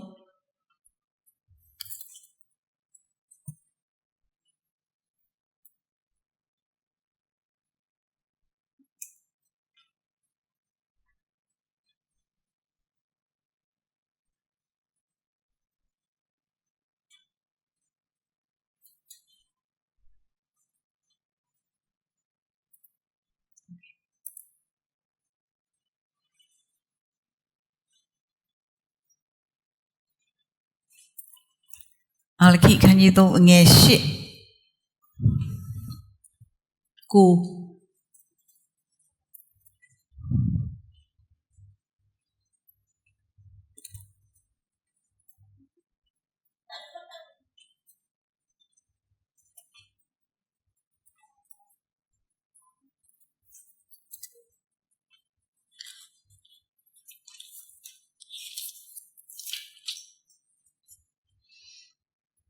မာလခိအခန်းကြီး3အငယ်8 လူသည်ဖျားသခင်၏ဥစ္စာတော်ကိုလူယူရမည်လောသို့တော်လည်းတင်တို့သည်ငါဥစ္စာကိုလူယူကြပြီကျွန်ုပ်တို့သည်အဘယ်သို့လူယူပါသနည်းဟုတင်တို့မေးလျင်ဆယ်ဘိုးတစ်ဖို့ကို၎င်းပူဇော်တကာကို၎င်းလူယူကြပြီတဲ့ဆယ်ဘိုးတစ်ဖို့၎င်းပူဇော်တကာကို၎င်းတဲ့ပူဇော်တက်ကာကို၎င်းလူယူကြပြီတဲ့အဲ့တော့ဘုရားသခင်ကဘာပြောလဲဆယ်ဘိုးတစ်ဖို့ရဲ့ပူဇော်တက်ကာကိုသူဘာပြောလဲငါဥစ္စာဖះပြောတာနော်ငါဥစ္စာကိုလူယူကြပြီဆိုတော့ဖះနဲ့ဆိုင်တဲ့ဘန္နာကဆယ်ဖို့တစ်ဖို့ရယ်ပူဇော်သက်ကရယ်တင်တို့လူတွေတဲ့ဖះသခင်ပိုင်ရှင်ကပြောနေပြီကဲအားလုံးဆယ်ဖို့တစ်ဖို့မှန်လားနော်ပူဇော်သက်ကမှန်လားဟဲ့မှန်ရဲ့နဲ့ဘာဖြစ်လို့ငါတို့ကကောင်းကြည့်မရတာလဲဟမ်ညားစွာသောမျိုးစေ့ကိုကျဲတော့လေအသီးအနှံနေပါရတယ်တဲ့စားတော့လေဝါစွာမစားရတဲ့ကဲဘာဖြစ်လို့လဲဘာလို့နောက်မှဆက်ဖတ်ကြည့်လေနော်အငယ်30မှာဆယ်ဖို့တစ်ဖို့ရှိသမျှကိုဗန္နာတိုက်ထဲသို့သွင်း၍ငါအိမ်တော်၌စားစရာရှိစေခြင်းငှာပြုကြလော့ငါသည်မိုးကောင်းကင်ပဒင်းပေါက်တို့ကိုဖွင့်၍ကောင်းကြီးမင်္ဂလာကိုအကုန်အစင်သွန်းလောင်းမီမသွန်းလောင်းမီကိုထိုသို့စုံစမ်းကြလော့ဟုကောင်းကင်ဘိုးချီအရှင်ထာဝရဘုရားမိန့်တော်မူ၏တဲ့ဘုရားသခင်ကပြောတာနော်မိုးကောင်းကင်ပဒင်းပေါက်ကိုဖွင့်ပြီးတော့တဲ့ကောင်းကြီးမင်္ဂလာအကုန်အစင်အားလုံးပေးမှာတဲ့မင်းတို့ငါ့ရဲ့နဲ့ဆိုင်တဲ့အရာငါ့ကိုပေးရင်တဲ့တကယ်ပေးလားမပေးလားငါ့ကိုစုံစမ်းတဲ့ပြီးတော့ပေးအကုန်လုံးတော့ပေးနေတာပဲဒါပေမဲ့ဘာဖြစ်လို့အကောင်းကြီးကိုမမြင်ရတာလဲစဉ်းစားဘူးလားပေးကပေးမရတဲ့ဘာဖြစ်လို့မရလဲကျမတို့အကျင့်ကိုကျမတို့ပြန်ဆင်ခြင်ရအောင်ပြီးတော့ပေးနေတယ်ဘယ်လိုပေးနေရလဲကျမလည်းပေးတယ်လေဆယ်ဖို့တစ်ဖို့ကတိကလေးကပေးတယ်ဒါပေမဲ့ကျမပြန်ဆင်ခြင်တော့ကိုပြန်ဆင်ခြင်တာနော်ငါပေးနေတဲ့ဆယ်ဖို့တစ်ဖို့ကဖျားသခင်ကိုငါဘယ်လိုပုံစံမျိုးနဲ့ပေးနေတာလဲဖျားသခင်ကငါတထောင်းစားကိုပေးတဲ့နီးပုံစံမျိုးနဲ့ငါပေးနေတာလားကျမတို့လမ်းမှာတထောင်းစားတွေ့တယ်ဖြတ်သွားရင်သူတို့မတောင်းဘူးလားနော်နည်းနည်းပပပေးပါလို့တောင်းတယ်တောင်းရင်ကျမတို့စိတ်ထဲမှာတွေ့ရင်ကျမတို့ပေးတယ်မတွေ့ရင်မပေးဘူးကြော်သွားတယ်ဒါပေမဲ့ပေးတဲ့အခါမှာအဲ့တထောင်းစားကျမတို့ပြန်ဆုတောင်းပေးတယ်လေဟုတ်တယ်မလားကျမပါစီချမ်းသာပါစီဘာညာပေါ့ဆိုတော့ကျမတို့ရက်ပြီးနားထောင်လားဘယ်သူနားထောင်ဘူးလဲတထောင်းစားပေးတဲ့ဆုကိုဘယ်သူမှနားမထောင်ဘူးဆိုတော့ကျမပြန်စင်ငါဘုရားသခင်ကိုဆယ်ဖို့တစ်ဖို့ပေးနေတာငါပေးနေတဲ့ဆယ်ဖို့တစ်ဖို့ကတထောင်းစားပေးသလိုဖြစ်နေသလားဘုရားသခင်တောင်းတယ်လေအဲ့တော့ပေးလိုက်တယ်လေဒါပေမဲ့ဘုရားသခင်ကပြောတယ်မိုးကောင်းကင်ကတင်းပေါက်ကိုဖွင့်ပြီးတော့တဲ့ကောင်းကြီးမင်္ဂလာအကုန်စင်သွန်းလောက်မယ်ဆိုတာစုံစမ်းကြတယ်ကျမတို့များဘယ်နှခါများရက်ပြီးတော့ကိုရောရဲ့ကောင်းကြီးရေတွက်ပူကြလဲပြောပါအောင်ကျမတို့ဂယုမဆိုင်တဲ့ကြောင့်ကျမတို့မမြင်တာဘုရားသခင်ရဲ့ကောင်းကြီးอ่ะเนาะပြီးတော့ကျမတို့ပေးတဲ့အခါမှာကျမတို့ရဲ့စိတ်နှလုံးကမမှန်ကန်တဲ့အခါမှာဘုရားကောင်းကြီးပေးလို့မရအောင်ဒါပေမဲ့သူ့သားသမီးဖြစ်တဲ့ကြောင့်မလို့ကျမတို့ကိုသူကနေ့စဉ်လုံလောက်တော့အစာအာဟာရကိုတော့ပေးတယ်ဒါပေမဲ့ခုနဟာဂဲမှာဖတ်သွားသလိုပဲဝါဆိုတာမစားရဘူးလုံလောက်ဆိုတာတော့ရှိတယ်ဝါဆိုတာမစားရဘူးဘာဖြစ်လို့လဲကျမတို့ရဲ့စိတ်နှလုံးကဖရာသခင်ရဲ့အလိုတော်နဲ့သွားပြီးတော့မကိုက်နေတဲ့အတွက်ကြောင့်မလို့လှုပ်ပေမဲ့လည်းမလုံတဲ့အိတ်ထဲမှာတူထားတဲ့ဘဝကိုရောက်တယ်ဆိုတော့ကျမတို့ကြည့်အောင်နော်အဲ့ဒါ ဆယ်ဘိုးတစ်ဖို့ကိုကျမတို့ကြည့်မယ်လို့ပြောရင်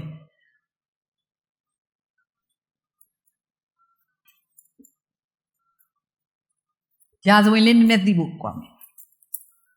ဆယ်ဘိုးတစ်ဖို့ဘယ်ကနေဖြစ်လာတာလဲနော်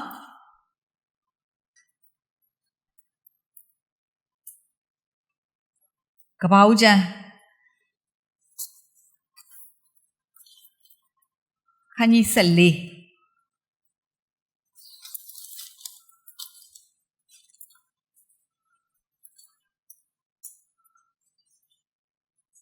အဲ့မှာကဘာဦးကျန်းအခန်းကြီး14ကိုကြည့်မယ်ဆိုရင်အကုန်လုံးမဖတ်ဘူးเนาะကျွန်မနည်းနည်းပြောပြသွားမယ်ဟဟလားအခန်းကြီး1 2မှာကတစ်ဖက်ကမင်းကြီး4ပါးရှိတယ်တစ်ဖက်ကမင်းကြီး5ပါးရှိတယ်သူတို့တွေစစ်တိုက်ကြတယ်စစ်တိုက်ကြတဲ့အခါမှာ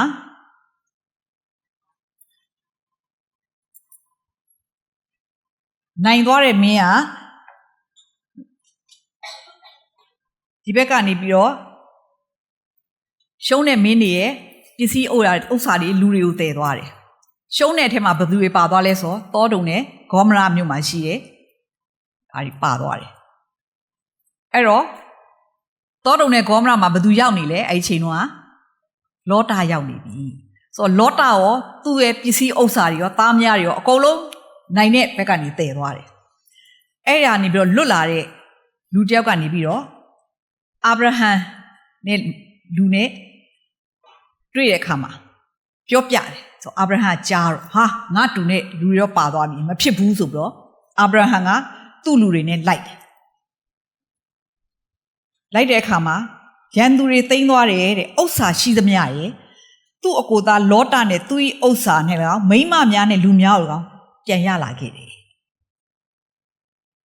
တော့တိုက်တော့ရလာတဲ့အခါမှာအငယ်16ပြန်စဖတ်မယ်နော်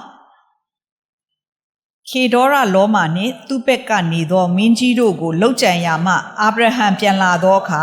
တောတုံမင်းကြီးသည်ခီးဥကျိုပြုခြင်းကရှာဝေကြိုင်တီးဟုသောမင်းကြီးကြိုင်သို့ထွက်သွား၏အမြင့်ဆုံးသောဘုရားသခင်၏ယစ်ပရောဟိတ်ဖြစ်သောရှာလင်မင်းကြီးမေလခိဇေဒက်သည်လည်းမုံနှင့်စပြည့်ရည်ကိုဆောင်ခဲ့ပြီးလျင်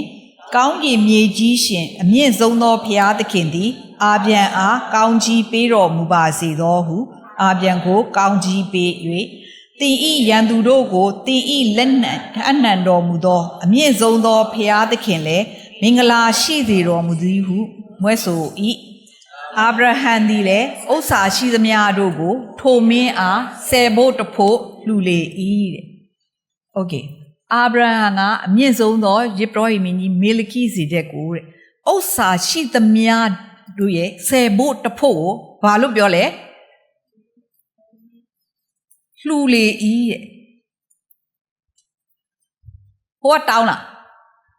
မတောင်းဘူးဒါပေမဲ့ဖျားသခင်ရဲ့နာမနဲ့ဖျားသခင်သူ့ကိုချီးမြှောက်လို့သူနိုင်တယ်ဆိုတာ तू သိတယ်ဖျားသခင်နာမနဲ့လာတယ်ရှာလင်မင်းကြီးကို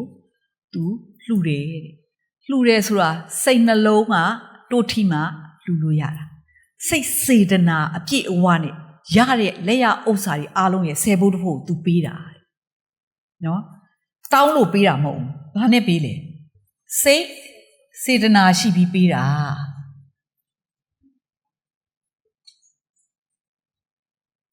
စိတ်စေတနာရှိပြီးပေးတာဟုတ်ပြီနော်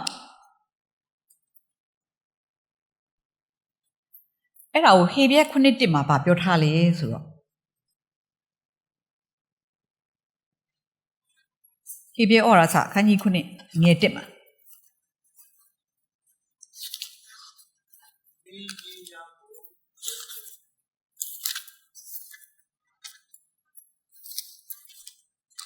โอเคမင်းကြီးများကိုလှုပ်ကြံရမှပြန်လာသောအာဗြဟံကိုခရီးဥကြိုပြု၍ကောင်းကြီးပေးပြီးလျင်အာဗြဟံလှူသောလက်ရဥစ္စာရှိသမျှကိုဆယ်ဘို့တဖို့ခံယူသောချိုရှာလင်မင်းကြီးဟုသောအမြင့်ဆုံးသောဘုရားသခင်၏ယစ်ပရောဟိတ်မေလခိဇေဒက်သည်နာမယင်းအ내အားဖြင့်တရားမင်းထိုမှတပါငြိမ်သက်ခြင်းမင်းဟုဆိုလိုသောရှာလင်မင်းဖြစ်လျက် အဖားမရှိအမီးမရှိရှေးမျိုးစင်မရှိအသက်အဖိုင်းချားမရှိပဲဖျားသခင်ဤသားတော်နှင့်တူ၍ရစ်ပရောဟိတ်အရာ၌လည်းအစဉ်မြဲတည်၏တဲ့ကျန်ဖျားသခင်ကို तू လှူတာဘာလို့ तू သိတယ်ဖျားသခင်ရဲ့ကျေးဇူးတော်ကြောင့် तू အောင်မြင်ခြင်းရတာဖျားသခင်ရဲ့ကောင်းကြီးကြောင့်လို့ဖြစ်တယ်ဆိုတာသိရကြအောင်ဆရာဖျားသခင်ကို तू ကြည်ညိုတဲ့စိတ်စေတနာစိတ်နဲ့ तू ကဆယ်ဖို့တဖို့လှူတာဖြစ်တယ်တောင်းလို့လှူတာမဟုတ်ဘူးကဲကပ္ပဦးကျမ်း28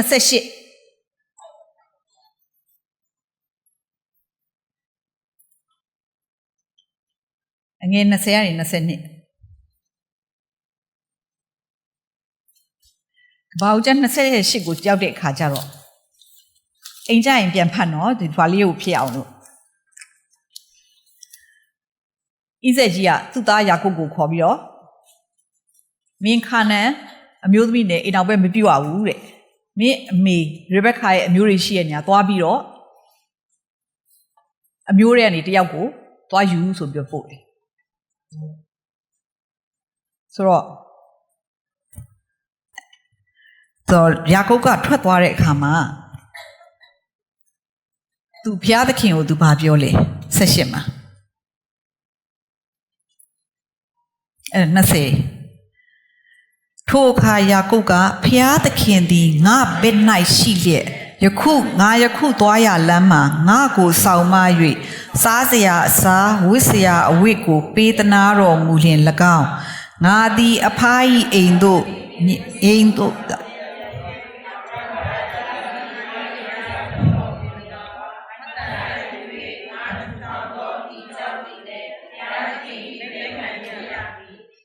ပေးသနာတော်မူသမျှတို့ကိုဆယ်ဖို့တဖို့ပူဇော်ပါမည်ဟုတစ္ဆာပြုလေ၏တဲ့ယာကုပ်ကကြတော့ဗာပြောလဲဆယ်ဖို့တဖို့ပူဇော်ပါမယ်လို့တစ္ဆာပြုတယ်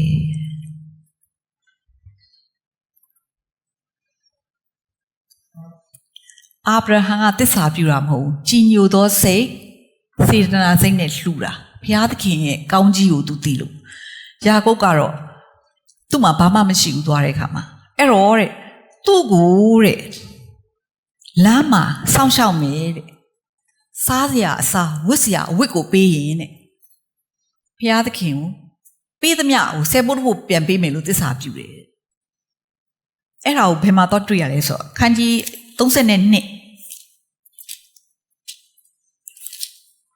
အခန်းကြီး32အငယ်30မှာကပ္ပဦးကျမ်းအခန်းကြီး32အငယ်30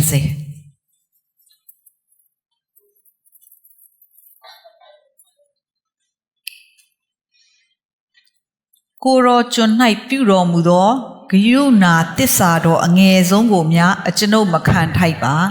အကျွန်ုပ်သည်အထက်ကဤယော်ဒန်မြစ်ကိုလက်ဆွဲတောင်ဝေးနှစ်သာကူပါ၏ယခုမူကားအပေါင်းအသင်းနှစ်စုဖြစ်ပါ၏တဲ့သူဘုရားသခင်ကိုအဲ့လိုသစ္စာပြုတဲ့အချိန်မှာ तू ဟာအဝတ်တစ်ထည်ကိုတစ်ခုပဲပါတယ်အဖို့ပစ္စည်းဆိုလို့ तू မှာလက်ဆွဲတောင်ဝေးပဲပါတယ်အဲ့တော့လမ်းမှာသူ့ကိုကွယ်ကာစောင့်မမယ် तू စားဖို့အစားအစာ तू ဝတ်ဖို့အဝတ်အစားတွေပေးရင်ပေးသနာတော်မူသမျှရဲ့ဆယ်ဖို့တစ်ဖို့ပြန်ပေးမယ်လို့ तू သစ္စာပြုတာအဲ့ဒီအချိန်အားစားပြီးဘုရားသခင်ကသူ့လူတွေစီမှာဆယ်ဖို့တစ်ဖို့ဟာငါဥစ္စာလို့ပြောတာအရင်တော့ဘုရားသခင်မပြောခဲ့ဘူးစေတနာစိတ်နဲ့ပဲဒါပေမဲ့နောက်ပိုင်းမှာဒီသစ္စာပြုချက်ကြောင့်ယာကုပ်ကနေဆင်းသက်လာသမျှအားလုံးသူ့လူမျိုးတော်အားလုံးဟာဆယ်ဖို့တစ်ဖို့ကငါဥစ္စာတဲ့ဆိုတော့ကျမတို့ကဘုရားသားသမီးတွေဖြစ်သွားတဲ့အခါမှာအဲ့ဒီထဲမှာကျမတို့ပါသွားတယ်ဒါပေမဲ့ကျမတို့ကဘုရားကိုဒီသစ္စာဝိတ်ကိုဖြည့်ရနေနဲ့ပေးတဲ့အပြင်ပေးတဲ့အခါမှာကျမတို့ဘယ်လိုပေးရမလဲကျေးဇူးတင်သောစိတ်နဲ့စေတနာစိတ်နဲ့ပေးရမှာဖြစ်တယ်သူတောင်းလို့ငါပေးတာဆိုတဲ့စိတ်နဲ့မဟုတ်တော့အဲ့စိတ်နှလုံးကကျမတို့တွေအရင်အရေးကြီးတာဖြစ်တယ်လို့နော်ဖခင်သခင်ကအဲ့တော့ကျမကဘာစဉ်းစားလဲဆိုဖခင်သခင်ကဘာလို့တောင်းတာလဲကဘာမြေကြီးတစ်ခုလုံးသူဖန်ဆင်းထားတာအကုန်သူပိုင်တာပဲသူဘာဖြစ်လို့တောင်းတာလဲဖခင်သခင်ဘာဖြစ်လို့တောင်းလဲဆိုတော့ကျမတို့ကိုသူပြန်ပေးခြင်းလို့ဘယ်အရာမဆိုရင်ဖ ဖယားသခင်ကဖယားဖြစ်တဲ့ကြောင့်သူ့စကားကို तू ကလွဲလို့မရဘူးထိုက်တန်တဲ့သူပဲကောင်းကြီးရတာဆိုတော့ထိုက်တန်သူဖြစ်မှဖယားကကောင်းကြီးပေးလို့ရတယ်ဆိုတော့သူ့စကားကိုနားထောင်ရင်ကျမတို့ကထိုက်တန်သူဖြစ်တဲ့ကြောင့်မလို့ကျမတို့ကကောင်းကြီးရမယ်ဆိုတော့ဘုရားသခင်ကပြောပြီးငါဥစ္စာလို့ပြောကျမတို့ပေးမယ်ကဲပေးတယ်ဒါပေမဲ့ကျမတို့တစ်ခါကြတော့ကျမတို့ပေးတဲ့နေရာကလွဲနေမျိုးစီတော့ထည့်လိုက်တယ်ဘုရားမျိုးစီလေဆယ်ဘိုးတဖို့ဆိုတာမျိုးစီထည့်လိုက်တယ်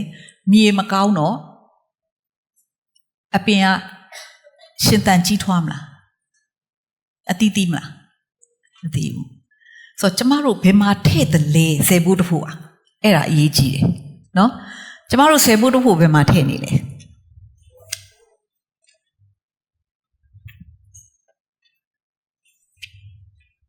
ဘလို့ထည့်နေသလဲ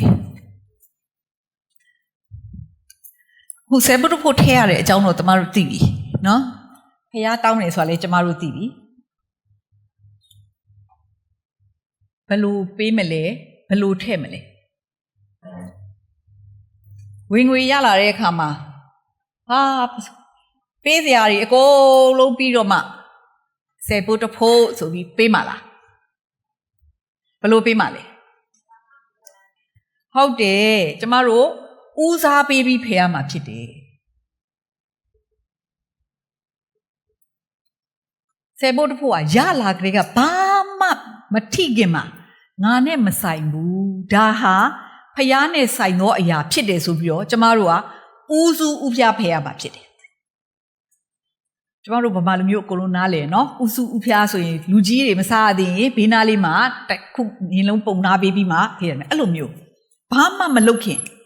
ဦးစားပေးပြီးတော့ဆယ်ဖို့တဖို့ကဖယ်ရမှာဖြစ်တယ်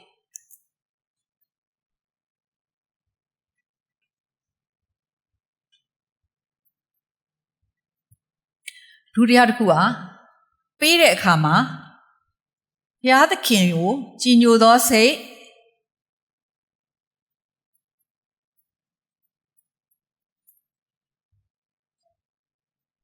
ကျေးဇူးတင်သောစိတ်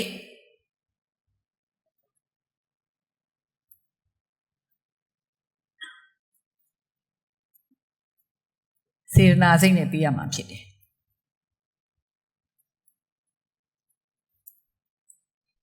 အာဗြဟံလိုပဲဘုရားသခင်ကိုကြည်ညိုတယ်ကျေးဇူးတင်တယ်ကိုတော်ပြုပေးတဲ့အမှုရာတွေအတွက်စေတနာစိတ်ယုတ်ဖိတ်ပြီးပေးရမှာဖြစ်တယ်အဲ့လိုပြုလိုက်ခြင်းအပြင်ကျမတို့ကသစ္စာဝတ်ကိုဖြေလိုက်တာဖြစ်တယ်နော်ကဲဘယ်မှာပေးမလဲမာလခိမှာခုနကကျမတို့ဖတ်သွားတယ်ဘာပြောလဲ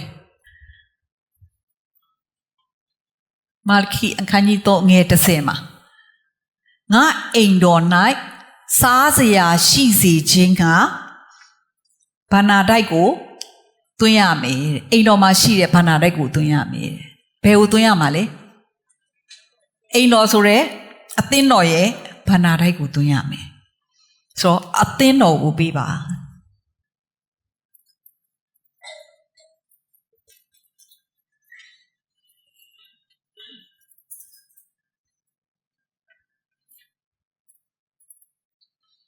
အသင်းတော်ကိုပေးပြီ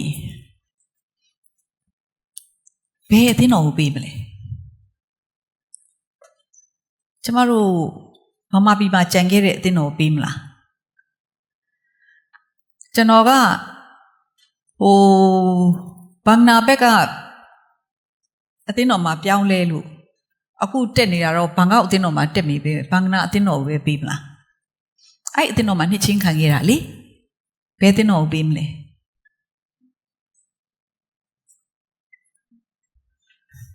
ဟမ်ဟုတ်တယ်ဘယ်အသင်းတော်ပေးမလဲ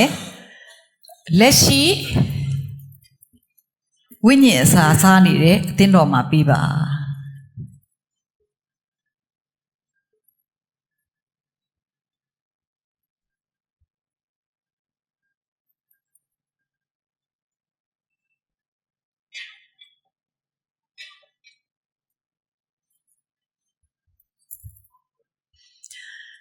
ကိုခုဘယ်အသင်းတော်မှာပါဝင်နေလဲဘယ်အသင်းတော်မှာဝိညာဉ်အစာစားနေလဲအဲ့ဒီအသင်းတော်ကိုပေးပါဒါပေမဲ့တချို့အသင်းတော်တွေကမှားလိုက်တယ် မင်းကငါတို့အတင်းတော်မှာနှစ်ချင်းခံသွားတာဖြစ်တဲ့ကြောင့်မင်းရဲ့ဆယ်ဘိုးတစ်ဖူးကိုဘယ်နေရာရောက်ပြန်ပို့ဖို့မမေ့နဲ့နော်တဲ့အဲ့လိုမှားလိုက်တဲ့အတင်းတော်တွေရှိတယ်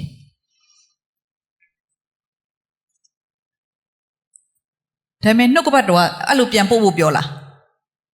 ပြောဘူးဒါပေမဲ့ဆရာကလည်းတောင်းနေမင်းဆယ်ဘိုးတစ်ဖူးမပို့သေးဘူးနော်အဲ့ဆိုရင်ဘာမှမပြောပါနဲ့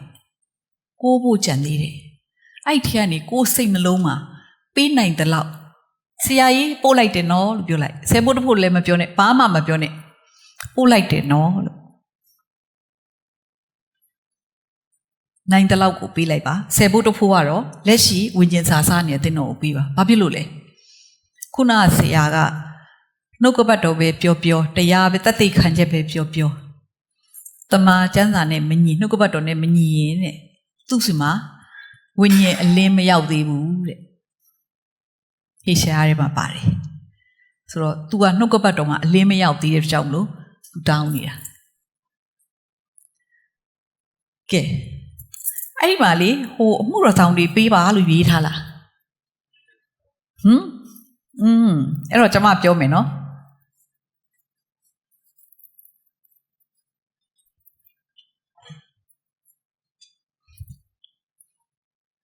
လူကိုမပေးပါနဲ့ဒါပေမဲ့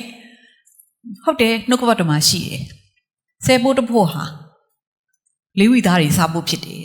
ဒါပေမဲ့ဒီလေဝိသားတွေကဗိမာန်တော်ဖြစ်တဲ့အသင်းတော်မှာပါဝင်တဲ့လူတွေဖြစ်ရမယ်အဲ့ဒီလူတွေကိုပေးဖို့အတွက်ကိုအသင်းတော်မှာဖျားသခင်ခွဲခန့်ထားတဲ့လူတွေရှိတယ်အဲ့ဒီလူတွေကနေပြီးတော့ကိုယ့်ရဲ့ဗိမာန်တော်ကိုငှားကားတွေပြင်ဆင်ကားတွေထိမ့်သိမ်းကားတွေပြီးတော့ကိုယ့်ရဲ့လေဝိသားတွေဆိုတဲ့အမှုတော်ဆောင်တွေကိုပြန်ပြီးခွဲပေးမှဖြစ်တယ်လူကိုတိုက်ရိုက်မပေးပါနဲ့ဖျားသခင်ကနှိုးဆော်တယ်ဝိညာဉ်တော်ကနှိုးဆော်တယ်ဒီမှုတော်ဆောင်ကိုပေးလိုက်ဝိညာဉ်တော်ကတကယ်နှိုးဆော်ရင်ပေးပါဝိညာဉ်တော်မနှိုးဆော်ဘဲနဲ့တော့ဆယ်ဘိုးတစ်ခုကများတယ်လေဟုတ်တယ်မလားကျန်တဲ့အလှငွေကနဲတော့ဆရာလာတဲ့ခါကျတော့မျက်နှာလိုမျက်နှာလေးပဲဖြစ်ပေါ့အဲ့ဆယ်ဘိုးတစ်ခုကိုပေးလိုက်တယ်အဲ့ဒါနေရာမှာပြီးထည့်လိုက်ပြီပဲဝိညာဉ်တော်မနှိုးဆော်ပဲနဲ့ကိုယ်စိတ်သဘောနဲ့ကိုလုံးဝလူဆိုတဲ့နေရာမှာအမှုတော်ဆောင်လဲပါတယ်မိဘလဲပါတယ်ဟိုအမှုတော်တွေလဲပါတယ်လုံးဝမပေးရဘူးဆယ်ဘိုးတစ်ဖို့ကငါအိမ်တော်မှာစားစရာရှိစေခြင်းကဗန္တာတိုက်ထဲကိုထည့်ပါလို့ပြောတယ်အသင်းတော်တွေမှာမိသားရတွေလည်းအများကြီးရှိတယ်နော်တချို့အသင်းတော်လေးတွေကတေတော်မိသားရမရှိဘူးဒါပေမဲ့များသောအားဖြင့်လူငယ်မိသားရတို့ဘာလို့တော့ရှိတတ်ကြတယ်နော်အမျိုးသမီးလူငယ်ဆိုပြီးတော့အနည်းဆုံးတော့ရှိတတ်ကြတယ်အဲ့ဒီမှာတစ်ခါကြတော့ပေါ်အသင်းတော်မရောက်လာနိုင်လို့အလူငွေအိတ်ထဲမှာအလူငွေကောက်တစ်ခါမှာဆယ်ဘိုးတစ်ဖို့ထည့်လိုက်ရင်အဲ့ဒီမိသားရတွေကလည်းအဲ့ဒီဆယ်ဘိုးတစ်ဖို့ပင်မအသင်းတော်ကြီးကိုပြန်ပေးပါငါမိသားရမှာထည့်တာဆရာတို့စိတ်မိသားဆယ်ဘိုးတစ်ဖို့ငါတို့ပိုင်နေဆိုတာမဟုတ်ဘူးအသင်းတော်မှာဘာနာတိုက်ကဘယ်တစ်ခုရှိလဲတစ်ခုပဲရှိတယ်ကိုယ့်ရဲ့မိသားရမှာရောက်လာရင်တော့မှဘာနာတိုက်ထဲကိုပဲကိုကပြန်ပြောသစ္စာရှိစွာထည့်ရမယ်ဖြစ်တယ်မဟုတ်ဘူးလေ तू ကဟိုအသင်းတော်မပေးခြင်းလို့မိသားရဲမှာလာထည့်တာဘလို့ထည့်တဲ့ဘာနာဆိုကဘာဖြစ်ရမလဲသစ္စာရှိရမယ်ဘုရားသခင်ကဘာကိုပြောလဲအသင်းတော်ရဲ့ဘာနာတိုက်အသင်းတော်မှာဘာနာတိုက်တစ်ခုပဲရှိတယ်ဆိုတော့ကျမတို့ရဲ့ပေးနေတဲ့ဟာတွေကမမှန်ရင်ကျမတို့စိတ်နှလုံးမမှန်ရင်ထဲ့ဝင်တဲ့နေရာမမှန်ရင်အပင်တော့ပေါက်တယ်အသီးသီးမှာမသိဘူးဆယ်ဘိုးတို့ထဲ့သလားထဲ့တယ်တဲ့နော်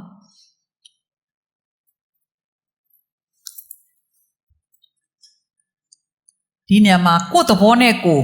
မခွဲဝေပါနဲ့ဆိုတာ ਨੇ အတူတူပဲပေါ့နော်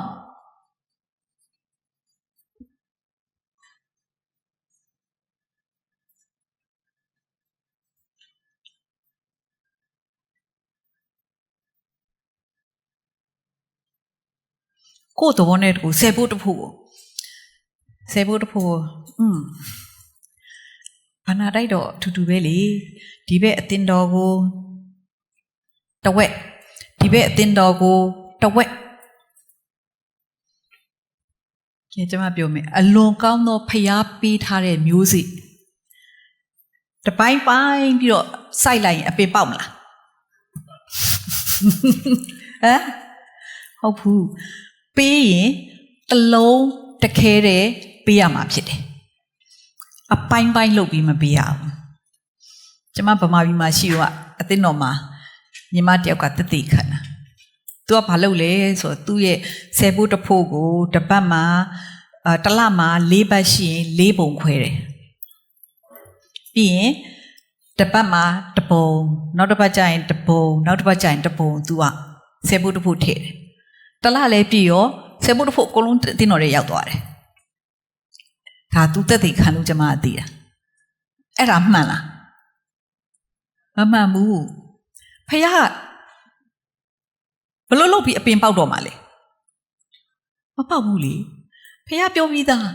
ဆယ်ဖို့တစ်ဖို့ကတသက်ပူဇော်သက်ကတသက် तू ကဆယ်ဖို့တစ်ဖို့ယူလာပြီးတော့အတင်းတော်အလူငွေအိတ်ထဲမှာ तू ကပူဇော်သက်ကနေနဲ့ तू ထည့်နေတာ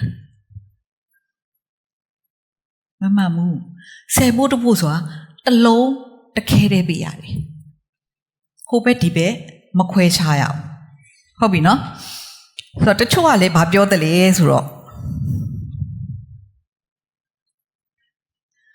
ဆယ်ဖို့တစ်ဖို့ဆိုတာတဲ့ဓမ္မဟောင်းပညတ်ဖြစ်တယ်တဲ့ကျေးဇူးတော်ကာလဖြစ်တဲ့ငါတို့ကဆယ်ဖို့တစ်ဖို့ပေးစရာမလိုဘူးတဲ့ 100% ကိုတော့အတွက်တဲ့ 100% ကိုတော့အတွက်တကယ် 100% ပေးသလားကျမကိုမေးမယ်ဆယ်ဖို့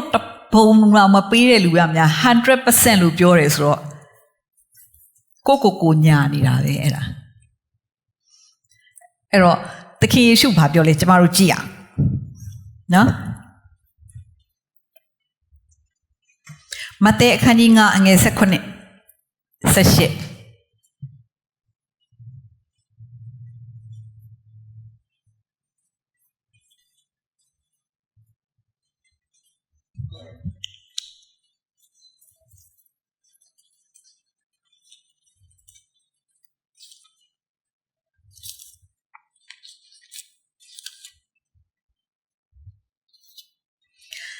ပညတ္တိကျမ်းအနာဂတ်ကျမ်းများကိုဖျက်ပယ်ခြင်းငါငါလာသည်ဟုမထင်ကြနှင့်ဖျက်ပယ်ခြင်းငါငါလာသည်မဟုတ်ပြည့်စုံစေခြင်းငါငါလာသည်ငါအမှန်ဆိုသည်ကကောင်းကင်နှင့်မြေကြီးမပြတ်စည်းမီတိုင်အောင်ပညတ္တိကျမ်း၌အငယ်ဆုံးသောစလုံးဘိန္ဓုတစ်လုံးမျှပြည့်စုံခြင်းသို့မရောက်မီမပြတ်စည်းရတဲ့ယေရှုဘာပြောလဲပညတ္တိကျမ်းအနာဂတ်ကျမ်းတွေကိုငါမလုံနဲ့လို့ဆိုပြောဖယ်ရှားဖို့အတွက်ငါလာတာမဟုတ်ဘူးတဲ့ပြည့်စုံဖို့လာတာတဲ့ကောင်းကင်နဲ့မြေကြီးမပြည့်စည်မိတိုင်အောင်ပညတ်တိကျမ်း၌အငယ်ဆုံးသောစလုံးဘိန္ဓုတစ်လုံးမှာမပြည့်စည်ရဘူးတဲ့ဘာလဲအငယ်ဆုံးသောစလုံးဘိန္ဓုတဲ့ဘာပြောရလဲဖတ်သွားတာပဲအငယ်ဆုံးသောစလုံးဘိန္ဓုဆိုတာဟောဒီမှာထောက်မှာအောက်ကမြင်လေးတေးတေးလေးဟောဒီမှာတေးတေးတင်လေးတေးတေးလေးအဲ့လိုတေးတေးလေးစလုံးလေးတစ်လုံးတော့မှာမပြတ်စီရဘူးတဲ့တေးတေးလေးတေးတေးလေးတေးတေးလေးဒါတောင်ပြတ်မလားနှုတ်ကပတ်တော်ကပြောထားတဲ့တေးတေးလေးစလုံးလေးတော့မှာမပြတ်စီရဘူးတဲ့အဲ့တော့ဓမ္မဟောင်းမှာဘုရားသခင်ကငါဟာလို့ပြောသွားတဲ့ဟာကိုပြတ်စီမလားမပြတ်စည်းဘူးနောက်တစ်ခုကြည့်အောင်နော်ရှင်မာကုခရစ်ဝင်အခန်းကြီး7:19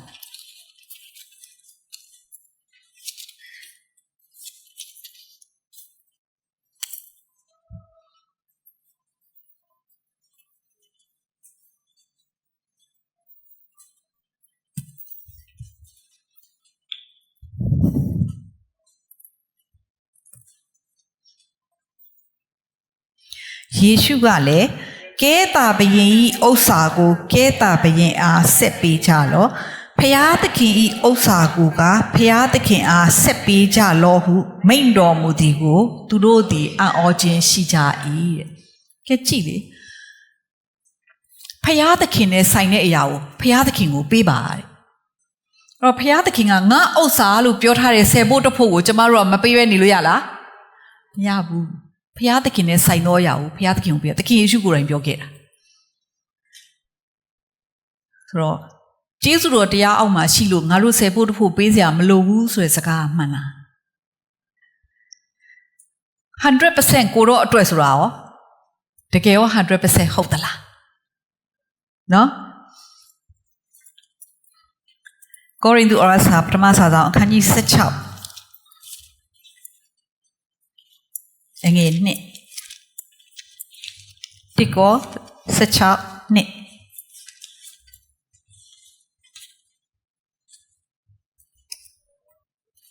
ရှင်ပေါလုရပြောသွားတာ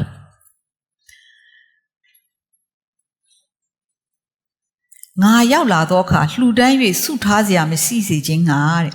ပထမရက်9ရက်တွင်ပထမနေ့ရက်၌အတီးအတီးကောင်းစားသည့်အတိုင်းမိမိတို့ဥစ္စာတပုတ်ကိုထုတ်၍စုထားကြလောတဲ့ငါရောက်လာသောအခါတင်တို့အလိုရှိသောသူတို့ကိုငါသည်လက်မှတ်စာပေး၍တင်တို့လှူသောအလှူကိုယေရုရှလင်မြို့သို့ပို့စိမ့်သောငါစေလွတ်မည်တဲ့ရှင်ပေါလုကြီးအမကောင်းစားတဲ့အတိုင်းဖယ်ထားတဲ့တဖို့ကို तू မသုံးဘူးနော်ဖျားဘန္နာဆိုတာ तू သိရတဲ့ကြောင့်မလို့ယေရုရှလင်မြို့မှာဗိမာန်တော်ရှိရလေအသင်းတော်ရှိတယ်အဲ့ဒီကိုပို့မှာ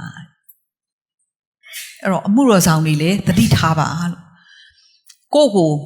ဆယ်ဖို့တဖို့ဟိုပါအလှငွေလာပြီးတဲ့အခါကျရင်များရင်စစ်ပါ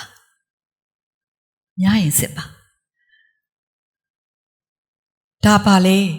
ဒါဆယ်ဖို့တဖို့လားညီကိုဟုတ်တယ်ဆယ်ဖို့တဖို့ဟာဆယ်ဖို့တဖို့ကအသင်းတော်ရဲ့ဗန္ဒာတိုက်ကိုသွားရမှာအမှုတော်ဆောင်မပေးရဘူးအိုးသူတို့ကလာပြီးတော့ကျွန်တော်လည်းအမှုတော်ဆောင်ဆိုတော့သူတို့ပေးရဆိုယူထားလိုက်တယ်ပါဆိုတာသူတို့မသိလို့ပေးတာလေဆယ်ဖို့တဖို့ဆိုရင်မယူထားဘူးအသင်းတော်တွေကိုထည့်လိုက်ပါဖယားသခင်မြောက်များစွာပြန်ပေးမှဖြစ်တယ်ခေါင်ကမိုးမလုံရင်ဘယ်လိုလုပ်ပြီးတော့အသင်းတော်ကတည်နိုင်မလဲဟုတ်တယ်နော်ဒါပေမဲ့ကိုယ့်ရဲ့ဝိညာဉ်ဖခင်တွေအမှုတော်ဆောင်တွေကကိုယ့်ရဲ့ဝိညာဉ်ဖခင်ကိုယ့်အထက်ကဆရာကြီးကိုဆရာဆယ်ဖို့တဖို့ပေးတယ်ဆိုတာအဲ့ခါကျရင်ဘောကလူကလက်ခံလို့ရလားဆိုတော့လက်ခံလို့ရတယ်။ဘာဖြစ်လို့လဲ။သူ့ရဲ့ဖို့တဲ့နေသူကဆယ်ဖို့တဖို့ပေးတာလေဝိသားတွေကယေဘရဟိတ်ကိုပြန်ပေးတဲ့ကျေးဇူးတင်တော်စိတ်နဲ့ပြန်ပေးတဲ့အရာမို့လို့ယေဘရဟိတ်ကလက်ခံနေတဲ့ပေါ်ဖြစ်သွားတယ်။ဒါပေမဲ့အသင်းသားတွေရဲ့ဆယ်ဖို့တဖို့ကဘယ်ဝဲသွားရမလဲ။အသင်းတော်ကိုဝဲသွားရမယ်။ဟုတ်ပြီနော်။ဆိုတော့အမှုတော်ဆောင်တွေလည်းဆယ်ဖို့တဖို့ပေးတာဆိုတော့အမှုတော်ဆောင်တွေလည်းဆယ်ဖို့တဖို့ပေးရမှာဖြစ်တယ်။ဘယ်သူမဆိုကိုယ့်စီကိုဝင်းတဲ့ဟာကိုဆယ်ဖို့တဖို့ပေးရမှာဖြစ်တယ်ဟုတ်တယ်နော်ကျမအလုံးမလုပ်ဘူးဆိုတော့ကျမရတဲ့ကောင်းကြီးတွေကများသောအားဖြင့်ကဆရာဇော်မင်းကနေကျမကိုပြန်ပြီးတော့ခွဲဝေပေးတာဖြစ်တယ်ဆိုတော့ तू ကပေးကြတဲ့ကျမကိုပြောတယ်ဆယ်ဖို့တဖို့မဖယ်ရသေးဘူးနော်အဲ့ဆိုကျမဆယ်ဖို့တဖို့ဖယ်ဒါဆယ်ဖို့တဖို့ဖယ်ပြီးသားလို့ပြောရင်ကျမဖယ်စရာမလိုဘာလို့ဆိုတော့ဘန္နာတိုက်တစ်ခုထဲမှာဝင်လာတယ်အိမ်တော်ရဲ့ဘန္နာတစ်ခုတည်းဖြစ်တဲ့ကြောင့်သူဖယ်ပြီးသားဖြစ်တဲ့ကြောင့်ကျွန်မဖယ်စရာမလိုဘူးဒါပေမဲ့ तू မဖယ်ရသေးဘူးဆိုကျွန်မဖယ်ရတယ်ကိုစီရောက်လာတယ်ရအောင်နော်ကောင်းကြီးကိုအဲ့တော့တတ်မှတ်ဆယ်ဖို့တစ်ဖို့နဲ့ပတ်သက်ရင်ဦးစားပေးပြီးဖယ်ပါပေးတဲ့အခါကျရင်ကြည်ညိုတဲ့စိတ်ကျေးဇူးတင်တဲ့စိတ်နဲ့စေတနာစိတ်နဲ့ပေးပါဒါအရေးကြီးတယ်မဟုတ်ရင်ကိုတော့တောင်းလို့ငါပေးတယ်ငါတာဝန်ကြည်ပြီအဲ့စိတ်နှလုံးဖျားပြန်မလို့ခြင်းဘူးသူဆင်းရဲလို့တောင်းတာမှမဟုတ်တာနော်သူဆင်းရဲလို့တောင်းတာမဟုတ်ဘူးကျမတို့ကိုသူပြန်ပေးခြင်းလို့ကောင်းကြီးပေးခြင်းလို့သူတောင်းထားတဲ့အရာဖြစ်တယ်ဘယ်ကိုပေးမလဲအသင်းတော်ဘယ်အသင်းတော်လဲလက်ရှိဝိညာဉ်โอเคအခုဘန်ကောက်မှာဝိညာဉ်အစာစားတယ်ဘန်ကောက်မှာပေးပါမဟုတ်ဘူးပတ္တရားပြောင်းသွားတယ်ပတ္တရားအသင်းတော်မှာဆက်ပါဝင်နေပတ္တရားအသင်းတော်မှာပေးပါဘန်ကောက်ကိုပြန်ပို့ကြရမလို့ဘန်ကောက်မှာနှစ်ချင်းခံခဲ့လို့မဟုတ်ဘူးလောလောဆယ်သင်ဝိညာဉ်ကိုဘယ်အသင်းတော်ကကြည်ပေးနေလဲအဲ့အသင်းတော်ကိုပေးပါကိုယ့်သဘောနဲ့ကိုမစီမံပါနဲ့ဆိုတဲ့မှာလူကိုမပေးရဆိုတော့ကိုယ့်သဘောနဲ့ကိုလုပ်တယ်ဆိုကြတဲ့အကုန်ပေါ့ဆယ်ဖို့တစ်ဖွာကိုလုပ်เสียမလို့အသင်းတော်ကိုထဲလိုက်ပြီးရင်ပြီးပြီအသင်းတော်မှာဘုရားသခင်ခွဲခန့်ထားတဲ့အမှုတော်ဆောင်ကြီးရှိတယ်အသင်းလူကြီးကြီးရှိတယ်သူတို့နဲ့ဘုရားသခင်နဲ့ရှင်းလိမ့်မယ်သူတို့မဟုတ်ရင်ကိုနဲ့မဆိုင်ဘူးဘုရားသခင်ကောင်းကြီးကကိုယ့်ပေါ်ရောက်လာပြီသူတို့အလွဲသုံးရင် သူတို့ကဖျားခံထားတဲ့ကောင်းသောဗန္နာဆိုမဟုတ်ဘူးသူတို့နဲ့ဖျားသခင်နဲ့ရှင်လိမ့်မယ်နော်ဆိုတော့ဆေဘုဒ္ဓဘုန်းနဲ့ပတ်သက်ပြီးတော့သိကျင်တာရှိသေးလားမေးစရာရှိလားအထွန်းတက်စရာရှိသလားတော့မကြည်လည်ဘူးပေါ့ရှိသလားနော်โอเคကျွန်မပြီးတဲ့ခါကျရင်စာရွက်ကလေးထားပေးမယ်မေးစရာရှိတဲ့ဟာတွေကိုနာမည်ရေးစရာမလိုပါဘူးမေးလို့ရတယ်နော်အကုန်လုံး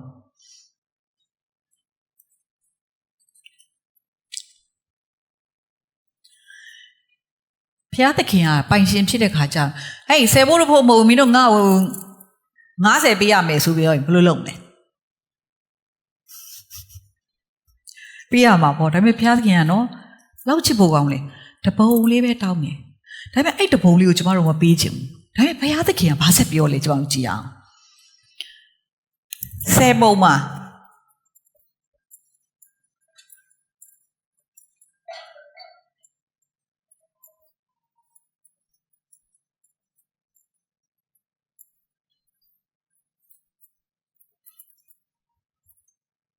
10ပုံမှာဘုရားသခင်ကဒီတပုံလေးပဲသူ့အတွက်ကိုတောင်းတယ်အဲ့လိုတောင်းလိုက်တဲ့အခါမှာကျမတို့ရဲ့ဘယ်လောက်ကြံလဲ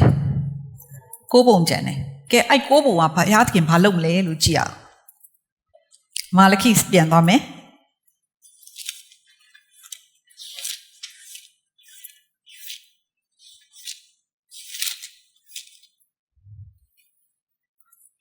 မာလခိခန်းကြီး3အငယ်7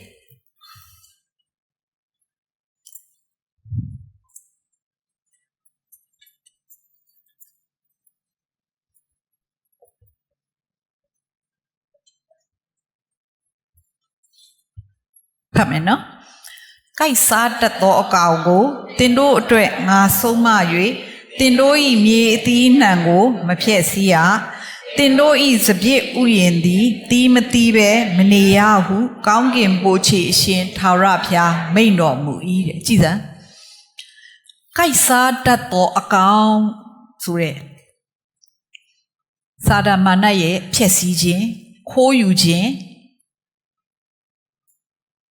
လုံးဝမဖြစ်အောင်လို့တဲ့ငါကွယ်ကာထားမယ်တဲ့ဒီကျန်တဲ့6ပုံဘုရားသခင်ကိုတပုံနဲ့ပေးလိုက်တာ ਨੇ ကျမတို့ကအာမခံထားတာမျိုးဖြစ်သွားတယ်ဘုရားသခင်ကအကုန်လုံးကိုသူကြည်ထားမယ်တဲ့တင်တို့စိုက်ပျိုးသောစပြည့်ဥယျာဉ်သည်လေအသီးမသီးပဲမနေရတယ်ဂတိတော်စိုက်ပျိုးခြင်းရှိရမယ်စပြည့်ဥယျာဉ်ဆိုတာဒီတိုင်းမဟုတ်ဘူးစိုက်ပျိုးမှ तू ကဟောဖြစ်တာအတိမတိပဲမနေတာတဲ့ဂတိတော်ဆယ်ဖို့တစ်ဖို့လေးပေးလိုက်တာနဲ့ဘုရားသခင်ရဲ့ဂတိတော်အကြည့်ရန်မိုးကောင်းကင်ပတိမောက်တွေဖွင့်ပြီးကောင်းကြီးမင်္ဂလာအကုန်အစင်သွန်းလာအောင်မယ်တဲ့ပြီးတော့ကျန်တဲ့6ဖို့ကိုလည်းသူကွယ်ကာထားမယ်တဲ့ယောဘဝတ္ထုမှာကြည်လေစာတန်ဘာပြောလဲကိုတော်အားတဲ့သူပိုင်စမြအကုန်လုံးကိုတဲ့ကာထားတာဟုတ်တဲ့အဲ့တော့ကျွန်တော်ဘယ်လို့တထိမလဲတဲ့ဖះကာထားတာကျမတို့ဖះသခင်ကိုဆယ်ဖို့တဖို့မပြီးတော့ဖះရဲ့ကွယ်ကာခြင်းလက်တော်မရှိတော့စာတန်ခိုးလို့ရတယ်ကျမ်းမာခြင်းနဲ့ခိုးလို့ရတယ်သားသမီးတွေဆိုးသွမ်းခြင်းနဲ့ခိုးလို့ရတယ်သူများတွေပတ်စံချီးပြီးပြန်မပေးတာနဲ့ခိုးလို့ရတယ်ဟုတ်လားပြီးတော့ကိုယ့်အကူဘယ်နှမှာကြပြောက်လို့မေ့ထားမှမသိရတယ်လေပါသွားနိုင်တယ်ဖះသခင်ကွယ်ကာခြင်းမရှိဆယ်ဖို့တဖို့ပေးလိုက်တာနဲ့အဲ့ဒါကြီးတခုမှမရှိတော့ဘူးဖះသခင်ကွယ်ကာခြင်းလက်တော်ရှိတယ်ပြီးတော့စိုက်ပျိုးသမျှလည်းအကုန်အသီးသီးမယ်သိကြတယ်ဘုရားသခင်ဂတိတော်ဒါပေမဲ့အဲ့နောက်ပိုင်းဘယ်သူမှမသိဘူးဘာလို့ဆိုကိုယ့်အကိုစံစာမဖတ်ကြလို့အရှိပိုင်းကမိုးကောင်းကြီးတွေပေါက်ကြီးရောအားလုံးသိတယ်အဲ့အနောက်ကိုကြတော့မသိဘူးကိုယ့်အကိုစံစာမဖတ်ဘူးကဲစနစ်မှာလူမျိုးအပေါင်းတို့သည်တင်တို့ကိုမင်္ဂလာရှိသောသူဟု၍ခေါ်ဝေါ်ကြလိမ့်မည်တင်တို့ပြည်သည်လည်းနှစ်သက်ဖွယ်သောပြည်ဖြစ်လိမ့်မည်ဟုကောင်းကင်ဘိုးချေအရှင်ထာဝရဘုရားမိန့်တော်မူ၏တဲ့သင်တို့မင်္ဂလာရှိတဲ့လူတဲ့အချင်းချင်းအောင်အားကြရလိမ့်မယ်အလုတ်အတူလုပ်ခြင်းဝင်ငွေရတာချင်းအတူတူမှာအားကြနေရလိမ့်မယ်ကို ပြီးတော့ကိုဆိုင်တို့ဘာတို့လုပ်တယ်ဆိုရင်လေသူတို့ထင်လိမ့်မယ်ဟာဒီနေရာကလက်ကောင်းတယ်ကွာအဲ့နေရာကိုငါတို့ဝယ်မယ်အဆန်ပို့ပြီးငှားမယ်မဟုတ်ဘူးကိုနေတဲ့နေရာကိုသူများလိုချင်တဲ့အထိဖြစ်လာမယ်ဘာဖြစ်လို့လဲဘုရားသခင်ကိုဆဲဖို့ထုတ်ပေးလိုက်တာ ਨੇ ကိုခံစားရမယ်ကောင်းကြီးတွေနော်ကျမအဲ့ဒါကိုအတွေးပေါက်ခဲ့တာကျမသိလိုက်ပြီကိုတော့တောင်းပြီဆိုရင်ကိုတော့ငါ့ကိုဘာပြန်ပေးမှလဲတခါမှမရှုံးပါဘူးတခါမရှုံးကျေးဇူးတင်စွာနဲ့ပေးလို့ရတယ်တခါမှမရှုံးဘုရားသခင်စံတတ်တာတွေတော့ရှိတာပေါ့နော်ဆိုတော့ဆယ်ဖို့တစ်ဖို့နဲ့ပတ်သက်လို့ကတော့အဲ့လောက်ပါပဲအခုကျမတို့ပူဇော်တက်ကသွားအောင်ဟုတ်လားပူဇော်တက်က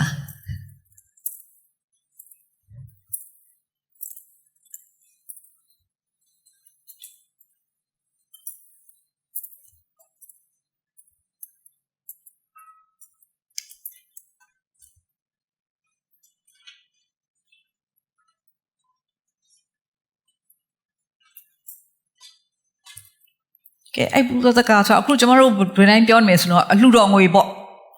နော်ကဲလှူရဲဆိုတာကကျမတို့စိတ်နှလုံးပါမှလှူလို့ရတာလေအဲ့ဒါကိုလည်းဘုရားသခင်ကပြောတယ်ငါဥစ္စာတဲ့အဲ့ဒါကိုလည်းဘုရားသခင်ကငါဥစ္စာလို့ပြောတယ်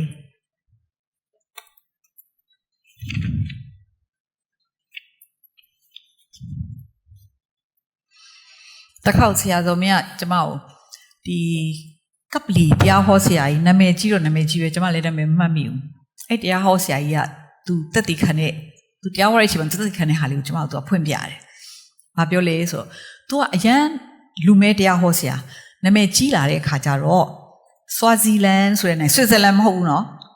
ဆွာဇီလန်ဆိုတာဟောမှာအာဖရိကမှာရှိတယ်လူမဲအုပ်ချုပ်တဲ့နိုင်ငံအဲ့ဆွာဇီလန်နိုင်ငံရဲ့ဘုရင်ကသူ့ကိုခေါ်ဖိတ်တယ်သူနဲ့လာတွေ့ဖို့ဘယင်တစ်ပါးကဖိတ်တယ်ဆိုတော့သူလည်းဂုံယူဝင်ကြားစာနဲ့သွားတာပေါ့ဟိုတမနေတဲ့စီမံပေးထားတယ်အချိန်တန်တော့ဘယင်နဲ့တွေ့ရမယ်အချိန်မှာသူ့ကိုနန်းတွင်းကနေပြီးတော့ကားလှုပ်ပြီးတော့ကြိုတယ်ကြိုတော့သူလည်းဆင်းသွားတာပေါ့ဘယင်နဲ့တွေ့ရမယ်ဆိုတော့အကောင်းဆုံးဝင်ဝတ်စားစီရင်ပြီးသူဆင်းသွားတယ်ဆင်းသွားတော့သူကားနားရောက်တဲ့အခါမှာလာကြိုတဲ့နန်းတွင်းကလူကဘာပြောလဲဆိုရှင်ဘယင်အတွက်လက်ဆောင်ပါသလားတဲ့။သူကပြောငါကသူဖိတ်လို့လာတာလေတဲ့။ဘာဖြစ်လို့လက်ဆောင်ယူလာမှာလဲ။မဟုတ်ဘူးတဲ့။ရှင်ဘယင်ရှေ့တော်ကိုဝင်မယ်ဆိုရင်လက်ဆောင်မပိုင်မဝင်ရဘူးတဲ့။အခုကျမတို့ယူရီးယားနိုင်ငံမှာနေတယ် TV ကြည့်ရင်တွေ့လား။ဘယင်ဆိုတော့မှဘယင်လူတော်မဟုတ်ဘူး။ပကြီးကားကြီးချိတ်ထားပြီးတော့ပါရတယ်။လက်ဆောင်ပါတဲ့။လက်ဆောင်မပိုင်ရင်ရှင်ဘုရင်ရှိကိုမဝင်ရဘူးတဲ့အဲ့ဒါလောကရှင်ဘုရင်ရှိဝင်မှာကျမတို့ကဘုရင်တကာတို့ရဲ့ဘုရင်အရှင်တကာတို့ရဲ့အရှင်နဲ့တွေ့ဖို့ကျမတို့လာတဲ့အခါမှာကျမတို့ဘာလက်ဆောင်ယူလာတယ်လဲအဲ့တော့ခုနတရားဟောဆရာငါဘာပြရမှာလဲဘာပြောလဲဆိုတော့နန်းတော်သားကိုတတ်နိုင်သမျှပဲပေးပါတဲ့ဘယင်နဲ့ထိုက်တအောင်ကိုပေးရမှာမဟုတ်ဘူးတဲ့ကိုရဲ့အခြေအနေနဲ့ထိုက်တန်တဲ့လောက်ပဲကိုပေးပါတဲ့ဒါပေမဲ့လက်ဆောင်မပိုင်ဝင်လို့မရဘူးတဲ့အဲ့ဒါနဲ့သူဟိုတဘောပြန်တက်သွားတယ်တက်သွားပြီးသူစဉ်းစားပြီးတော့သူ့ထဲကနေတစ်ခုပြင်ဆင်ပြီးတော့ပြန်ထွက်လာဘယင်ကိုပေးလိုက်တယ်ဘယင်နဲ့တွေ့ပြီးတဲ့အခါမှာဘယင်ကသူ့ကိုလက်ဆောင်ပြန်ပေးတယ်ဒါပေမဲ့ဘယင်ကပေးတဲ့လက်ဆောင်ကသူပေးတဲ့လက်ဆောင်တဲ့အများကြီးတာတယ်။ဘာဖြစ်လို့လဲ။ကိုကကိုယ့်ရဲ့အခြေအနေအရာကိုပေးနိုင်တဲ့အတိုင်းအတာတစ်ခုမှာကိုပေးပြီမယ်။ဘယင်ကလည်းပြန်ပေးတဲ့အခါကျရင်သူ့ရဲ့ကြွယ်ဝချမ်းသာမှုနဲ့အရိုက်အရာတိုင်းသူကပြန်ပေးတာဖြစ်တယ်။နေရာငါ့ကိုနည်းနည်းလေးပဲပေးလို့တင့်ကနည်းနည်းလေးပဲပြန်ပေးမယ်ဆိုမှမဟုတ်ဘူး။ဒါပေမဲ့ကျမတို့ရှင်ဘယင်ဖះเจ้าလာတဲ့အခါမှာကျမတို့သခင်နဲ့တွေ့ဖို့လာတဲ့အခါမှာပူဇော်တက်ကပြင်ဆင်လာပါပြင်ဆင်လာပါ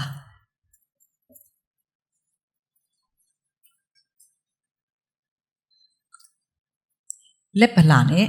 မလာပါနဲ့လို့နော်ထမြောက်ကျမ်းအခန်းကြီး25အငယ်1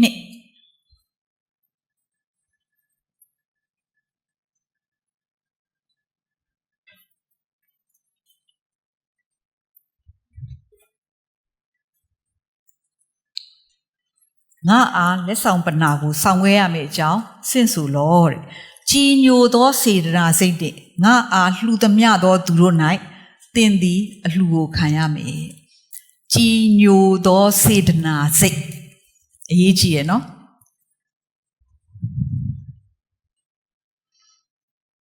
ထမြောက်ကျမ်းအခန်းကြီး34အငယ်20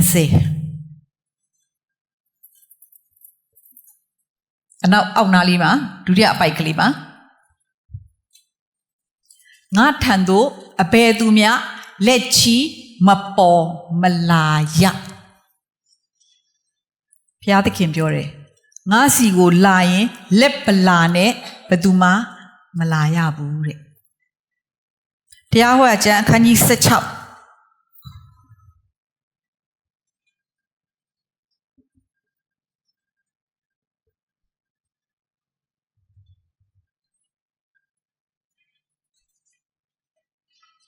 ထာဝရဘုရားထံတော်သို့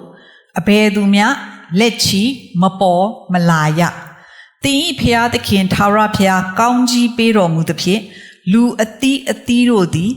တတ်နိုင်သည့်အတိုင်းဆက်ရကြမည်လူတိုင်းကိုတတ်နိုင်သလောက်ပဲဘုရားသခင်ဆံတော်ကိုယူလာပါတဲ့ဒါပေမဲ့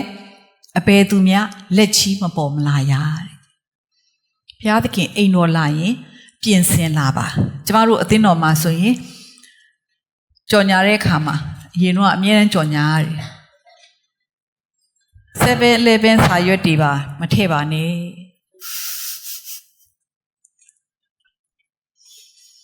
ဘုရားသခင်သိတယ်ကျမတို့ဘယ်လောက်တတ်နိုင်လဲဆိုတာဒါပေမဲ့ပြင်ဆင်ထားတာကိုလိုချင်တယ်အရင်တော့ကျမကဟိုးရင်တော့ဆိုရင်ကျမစီမှာသူများပြောဆရာမအကျွေလဲပေးပါဘုရားရှိခိုးနေကျမနာမကုတ်နဲ့ရောက်လာပြောအကျွေလဲပေးပါဆိုကျမလဲပေးတယ်ဒါပေမဲ့ဒီနှုတ်ကပတ်တော်ကိုကျမရလာခါကျွန်တော်ပိုင်းမလဲပေးတော့ဘာဖြစ်လဲသူတို့မပြင်ဆင်လာအောင်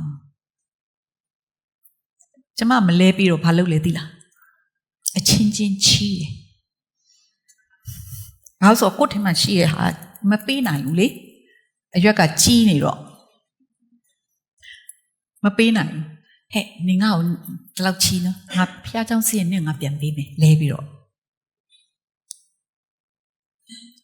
စဉ်းစားကြည့်လေကျမကသူ့စီကနေကျမဘောပင်ချိလိုက်တယ်အဲ့ဒါကျမဟာလားသူဟာလားသူများဟာအဲ့ဒါကိုကျမနောက်တစ်ယောက်ကိုပေးလိုက်လို့ဟိုတစ်ယောက်ကရသွားလားကိုဟုတ်တဲ့ဟာကိုသူများကိုပေးလို့ရလားမရဘူး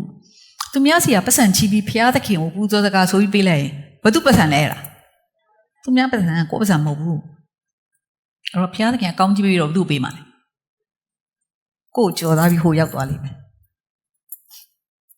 နော်ဆိုတော့ပူဇော်စကားပြင်ဆင်လာပါအိမ်မှာကလေးကဘာဖြစ်လဲငါဘက်ပဲပေးတာငါဘက်ကအရေးမကြီးဘူးနှလုံးသားနဲ့ပြင်ဆင်လာခြင်းကအရေးကြီးတယ်မချီးပါနဲ့တချို့ကရှိသေးတယ်ဘေးကလူကလည်းကိုနဲ့ကအတိကလည်းမဟုတ်အကျွေးကလည်းမလဲထားအလူငွေအိတ်ကရောက်လာတဲ့ခါကျရင်မထည့်ပြန်ရင်လဲငါ့ကိုသူများတွေကဗာမျက်လုံးနဲ့ကြည့်မလဲမသိမဲဟုတ်ဒီပတ်တီနဲ့လက်သီးလေးဆုပ်ပြီးတော့စူတာပြီးတော့ထည့်လိုက်တယ်ဘာတွေလဲလေတွေဖျားသခင်ကိုလေပေးလိုက်ပြီးဖျားသခင်ကမုံတိုင်းပြန်ပေးလိုက်ဘယ်လိုလုပ်မလဲဟမ်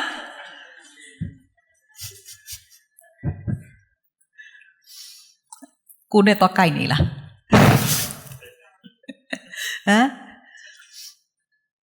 ဆိုတော့ဖျားသခင်အတွက်ကိုပြင်ဆင်လာခဲ့ပါကိုရောပြောတယ်ငါဥစ္စာငါထံကိုဘယ်သူမှလက်ချီးမလာရဘူးတဲ့အတီးအတီးကိုတတ်နိုင်သမျှအတိုင်းဆက်ရမယ်ဖျားသခင်ကကျမတို့ထည့်လိုက်တဲ့ အမောက်ကိုမကြည့်ဘူးကျမတို့ရဲ့နှလုံးသားကိုကြည့်တယ်နော်ဘယ်မှာတွေ့ရလဲ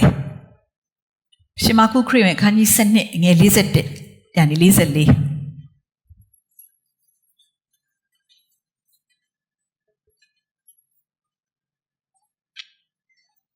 အဲ့ဒီမှာသခင်ယေရှုကတဲ့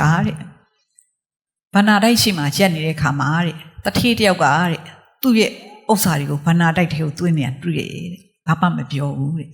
ဒါပေမဲ့ဆင်းရဲတဲ့မုတ်ဆိုးမကတဲ့ကျင်းနီနှစ်ပြားလောက်ပဲတန်တဲ့ပတ်စံကိုတဲ့ဗန္နာတိုက်ထဲကိုသွင်းလိုက်တဲ့ခါမှာသခင်ယေရှုကပြောတယ်တဲ့ဒီမိမအများကြီးထည့်တယ်တဲ့ကျန်တကယ်လို့လူအမြင်နဲ့ကြည့်မယ်ဆိုရင်ဘသူကပို့ထည့်တယ်ဟိုကတထေးကငွေအကြီးကိုသွင်းထည့်လိုက်တာဒီအားကြတော့ကြေးပြားလေးနှစ်ပြားထည့်တာဘာကွာလဲစိတ်နှလုံးကွာတယ်ဖျားသခင်ကိုပေးခြင်းလို့သူ့မှာရှိတဲ့အထက်ကအကုန်သူပေးလိုက်တာဟိုကတော့လူရှိမှငါအများကြီးထည့်တယ်ဆိုပြီးတော့ကြွားဝါပြီးတော့သွန်းလိုက်တာကျွန်တော်ပြောတာအများကြီးမထည့်ရဘူးလို့ပြောတာမဟုတ်ဒါပေမဲ့စိတ်နှလုံးကအရေးကြီးတယ်ဆိုတာသခင်ရွှေပြောပြသွားတာဖြစ်တယ်စိတ်နှလုံးကအရေးကြီးတယ်နော်ကျမဆရာဇော်မင်းနဲ့ဒါကတော့ကြုံလို့ကျမပြောပြတာညီကြီးနာကိုလိုက်သွားတော့အဲ့မှာဒူဝါတယောက်အိမ်ကိုရောက်သွားတယ်သူတို့ဖိတ်လို့ပေါ့နော်ရောက်သွားတယ်သူကကြောက်စိမ့်တွင်းနေပါလိပိုင်နေနောက်ပြီးတော့ကြောက်စိမ့်အကာတွေကိုသူကဟိုပကြီးကားတွေစပွဲတွေပါလိမ့်မလေအဲလုတ်ပြီးတော့သူကပြန်ရောင်းတာညီကြီးနာမှာဗာလဲလေစိတ်မှာလေမြန်ခွင်းမှာကြောက်စိမ့်လုံးကြီးတစ်ခုရှိတယ်မြို့ထဲမှာကြောက်စိမ့်လုံးကြီးတစ်ခုရှိတယ်အဲ့နှလုံးကသူလှူထားတာဆရာမတွေကျွန်တော်ကစကားပြောကြတော့လေကျွန်တော်ကလေးတွေတဲ့ဖះเจ้าသွားရင်တဲ့ကျွန်တော်မိန်းမသူတို့တဲ့အလှငွေပေးလိုက်တယ်တဲ့ဒါပေမဲ့ဖះเจ้าသွားလို့ဖះเจ้าရောက်လို့ကလေးတွေကားပေါ်မှာမစင်းခင်မှာတဲ့ကျွန်တော်သူတို့ကိုပြောတယ်တဲ့နင်တို့မေးပေးလိုက်တဲ့အလှငွေပေးအပေါက်အကုန်ပေးပြီးတော့တဲ့ကျွန်တော်ထည့်မဲ့အလှငွေကိုတဲ့ကျွန်တော်ကလေးတွေကိုကျွန်တော်ခွဲပေးလိုက်တယ်တဲ့အဲ့ဘာဖြစ်လို့လဲသိလားဆရာမတဲ့ဘယ်သိမလဲဘာဖြစ်လို့လဲဆိုတော့တဲ့ကျွန်တော်မိမကတဲ့ပုံမှန်ပဲလေတဲ့သူကကလေးတွေကို Sunday School သွားမယ်ဆိုရင်1000ဆိုရင်1000ပေါ့တယောက်1000ကျပ်1000စီကလေးတွေကိုပေးလိုက်တယ် Sunday School မှာထည့်ဖို့တပ်ပါလာလေ1000နောက်တစ်ပါလာလေ1000အဲ့တော့တဲ့ကျွန်တော်ကလေးတွေစိတ်ထဲမှာတဲ့ငါတို့ဖေက1000ပဲတန်တယ်လို့ဖြစ်သွားမှာဆိုလို့တဲ့ငါတို့ဖေက1000ပဲတန်တယ်ဖေဆိုပြီးဖြစ်သွားမှာဆိုလို့တဲ့ကျွန်တော်ကစီးပွားလုပ်တော့ကျွန်တော်ရဲ့အလှငွေကတစ်ပတ်နဲ့တစ်ပတ်သူမတူဘူးဖေသခင်ကိုသူပေးတယ်ဟာအဲ့ဟာကိုကျွန်တော်ခွဲပြီးပေးလိုက်တယ်ကျွန်တော်ဖေဟာငါတို့ကိုးကွယ်တဲ့ဖေဟာအများကြီးတန်ဖိုးရှိတယ်အဲ့ထက်မှာငါတို့ကနည်းနည်းပဲပြန်ပေးရဆိုတော့သိစေခြင်းလို့ကျွန်တော်အဲ့လိုလုပ်တာတဲ့။အော်အဲ့ဒါကြောင့်ပြန်စဉ်းစားအေးဟုတ်တာပေါ့လို့ငါလဲငါကလေးတွေ Sunday School တက်တော့ဆိုရင်တပတ်ကိုဒီလောက်ပဲပေးခဲ့တာငါမားတယ်ဆိုဒါကဒီမှာရှိတဲ့မိဘတွေကိုကျွန်မနည်းနည်းလေးတွေးခေါ်စီခြင်းတဲ့အတွက်ကျွန်မပြောပြတာဖြစ်တယ်ပေါ့နော်။ဆိုကလေးဆိုတော့သူတို့ရဲ့ဟာလေးကတိတ်ပြီးတော့ simple ဖြစ်တယ်လေသူတို့တွေးခေါ်อ่ะ။အော်ဖျားသိအောင်အဲ့လောက်ပေးရင်ရတာပဲဆိုတာမျိုးလေးဖြစ်သွားမှာဆိုလို့ပေါ့နော်။ तू ကသူ့ရဲ့ဟာလေးကိုပြောပြတာဒါကျွန်မကြုံလို့ပြောပြတာဖြစ်တယ်လို့နော်နောက်ပြီးတော့ဒီဆယ်ပိုးတဖို့တွေပူဇော်တကားတွေကိုအသင်းတော်မှာစီမံခန့်ခွဲရတဲ့အသင်းလူကြီးတွေအသင်းဥဆရာတွေရှိရင်တတိထားမယ်တစ်ချက်ကပါလေဆိုတော့အဲ့ဒီဆယ်ပိုးတဖို့နဲ့ပူဇော်တကားတွေရင်းနှီးမြုပ်နှံမှုမလုပ်အောင်ငွေပတိသားပင်ထုတယ်ဆိုတာကြားဘူးလားနားလေလားအဲ့ဒါတချို့နားလေတချို့နားမလေဘူးနော်ငွေပတိသားပင်ထုတယ်ဆိုတာတချို့ကဘဏ်ထဲမှာအဲ့ပတ်စံကိုအလုံးလိုက်ထည့်လိုက်တယ်ထည့်လိုက်ပြီးရင်အဲ့ရရတဲ့အတိုးအပွားကိုပဲသုံးတယ်လုံးဝမထိဘူးဒါကိုမပြောက်စီးသွားဘူးပေါ့သူကတော့သုံးတယ်ဆိုအဲ့ဒါလုံးဝမလုပ်အောင် နောက်ပြီးတော့ပို့ပြီးပွားလာအောင်လို့ဘယ် business မှာသွားပြီးတော့ငါတို့ထည့်လိုက်မယ် share ထည့်လိုက်မယ်အဲ့ဒါနေအမြတ်တွေရနေမယ်ဘုရားသခင်ရဲ့ဘဏ္ဍာကိုအဲ့လိုမလုပ်ရပါဘူးဘာဖြစ်လို့လဲဆိုတော့ဆယ်ဘိုးတစ်ဖို့နဲ့ပူဇော်တကားဟာငါအိမ်တော်မှာစားစရာရှိစီခြင်းငါလို့ပြောတဲ့အတွက်ကြောင့်မို့လို့အိမ်တော်မှာအသုံးပြုတဲ့အရာအိမ်တော်ကိုပြုပြင်ထိန်းသိမ်းစေရေးအိမ်တော်ကိုအမိပြုပြီးစားရတဲ့အမှုတော်ဆောင်တွေအတွက်ဖြစ်တယ်သွားပြီးတော့ရင်းနှီးမြှုပ်နှံမှုမဟုတ်ဘူးတချို့ကျွန်မကြားဘူးတယ်အသိတော်တွေရှိတယ်အဲ့လိုမျိုးသွားပြီးရင်းနှီးမြှုပ်နှံတဲ့အခါမှာပလုံသွားတယ်ရေထဲချရင်တော့မှအတန်မြည်သေးတယ်ဆဆချင်းတော့ဟုတ်တိပတ်တီလေးတော့ရလိုက်ပြီးတော့နောက်ပိုင်းကျတော့ဘာမှမလာတော့တယ်အကုန်လုံးပါသွားတော့တော်တော်ကိုဒုက္ခရောက်ကြတယ်ဆိုတော့လုံးဝဘုရားသခင်ရဲ့ဘဏ္ဍာကိုရင်းနှီးမြှုပ်နှံမှုမဟုတ်ဘူးဆယ်ဘုတ်ဖို့နဲ့ပူဇော်တကားငါအိမ်တော်မှာစားစရာရှိစေခြင်းငါလို့ပြောတဲ့ကြောင့်လို့အထူးသတိပြုပါလို့အမင်္ဂလာဖြစ်မှာဆိုလို့ကျွန်မပြောတာဖြစ်တယ်โอเคကဲနောက်တစ်ခါဘုရားနဲ့ဆိုင်ရဲ့ဘဏ္ဍာထဲမှာနောက်တစ်ခုရှိသေးတယ်ဘာလဲ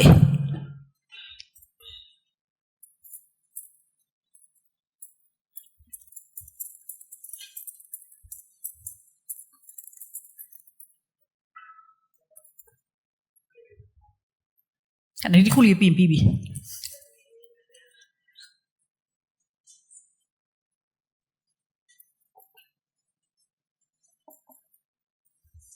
အဦးဒီ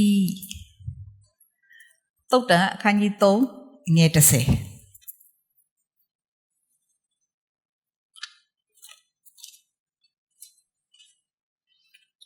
တင်သည်ကိုဥစ္စာနှင့်အဦးသီးသောအသီးနှံရှိသမျှကိုထာဝရဘုရားအားပူဇော်လော့တဲ့လော့ဆိုတဲ့အတွက်ကြောင့်မလို့ဘာလုပ်ရမလဲလုပ်ရမယ်ကိုဥစ္စာနဲ့အဦးသီးသောအသီးနှံတဲ့အဲ့တော့ကျွန်မခုနပြောတယ်လေငါတို့ကမြေယာလုပ်ပြီးတော့အသီးနှံလည်းမရဘူးတိရစ္ဆာန်မွေးတာမဟုတ်တဲ့အတွက်ကြောင့်မလို့အဦးသီးလို့မရဘူးဆိုပြီးတော့စင်ကြီးပေးတယ်ပေးပါမပေးရင်လည်းဘုရားဘာမပြောပါဘူးဘုရားစင်းရဲလို့တောင်းနေမှာမဟုတ်တာဘသူရှုံးလဲမပေးတော့ကိုရှုံးနေဒါပဲပေါ့ဘုရားဘာမပြောဘူးဘုရားစိတ်နှလုံးစေနာမရှိပဲပေးသမျှတစ်ခုမှဘုရားသခင်လက်မခံဘူးအကျိုးမရှိဘူးပေးလိုက်ပါတဲ့ဘာဖြစ်မလဲတဲ့30မှာတို့ပြုလျင်တင်ဤစပကြီးတို့သည်ကျွယ်ဝ၍စပြစ်သီးနေရာတစားတို့ကိုအတစ်သောစပြည့်ရည်ရှံလိမ့်မည်တဲ့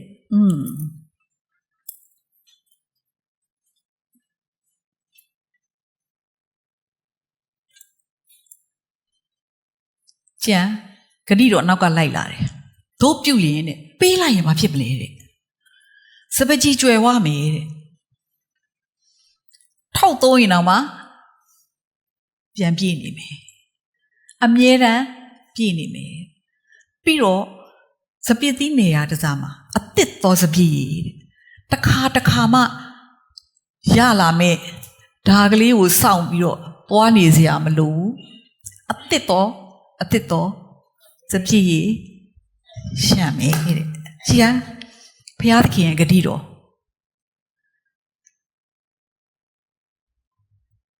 အဲ့တော့ဒီနေ့ဦးသီးပေးကြလားကျမလည်းပေးတယ်လေဒါပေမဲ့ကျမပြောပါဦးဘုရားသခင်ကစစ်တယ်ဆိုတာဦးသီးအများရန်ပေးတယ်တစ်ခေါက်ကြောက်ဦးသီးကအကြီးကြီးရတယ်တစ်ခါမှလည်းအဲ့လောက်ကြီးတာမရဘူးဒါပေမဲ့ဘုရားပေးရမယ်ပေးလိုက်တယ်အဲကျမတို့ညီမတွေကပြန်မေးတယ်တချို့ညီမဆရာမဘုရားသခင်ကောင်းကြီးဘယ်လောက်ပြန်ပေးလဲအဲ့လောက်ကြီးမရပါဘူးပြန်မရဘူးဒါပေမဲ့ဘုရားပြန်ပေးတဲ့ဟာကတိလေးစပြစ်တီးကြီးတွေပဲအခိုင်လိုက်ကြီးပေါင်းလိုက်ရင်ဟိုဟာတလုံးတဲ့ကျွဲကောသီးတလုံးထက်ပိုကြီးတယ်ထားပါတော့ခုနကရတဲ့အကြီးကြီးကကျွဲကောသီးဆိုရင်ဘုရားပြန်ပေးတာစပြစ်တီးလေးတွေဒါပေမဲ့ပြတ်နေအောင်သိရစပြစ်တီးခိုင်ဖြစ်တယ်အမေကိုဟုတ်လာပြီအောင်မေးတာဒီနှစ်တစ်ခါလာပြန်ရောအကြီးကြီးတစ်ခုပြန်ရငါလည်း30ရာရှိအောင်ပြီးချင်း စာတန်ကစောင့်ဝဲစစ်တယ်နော်ကျမတို့ရဲ့အားနည်းချက်ဘယ်မှာရှိလဲဆိုတော့သိရဲ့အခါမှာခြေထောက်ကလေးထိုးထိုးခံတာတခါအောင်သွားလို့မဟုတ်ဘူးနော်သိတယ်မေးလောက်တဲ့အခါကျရင်ခြေထိုးထိုးခံတယ်သူကကျမတို့လဲအောင်လို့အဲ့တော့အမြဲတတိရှိပါဖခင်ရဲ့ကောင်းကြီးကိုမျှော်ကြည့်ပါတကယ်ကိုကျမ2ရက်3ရက်ဆုံးဖြတ်ပြီးမှကျမပေးနိုင်တယ်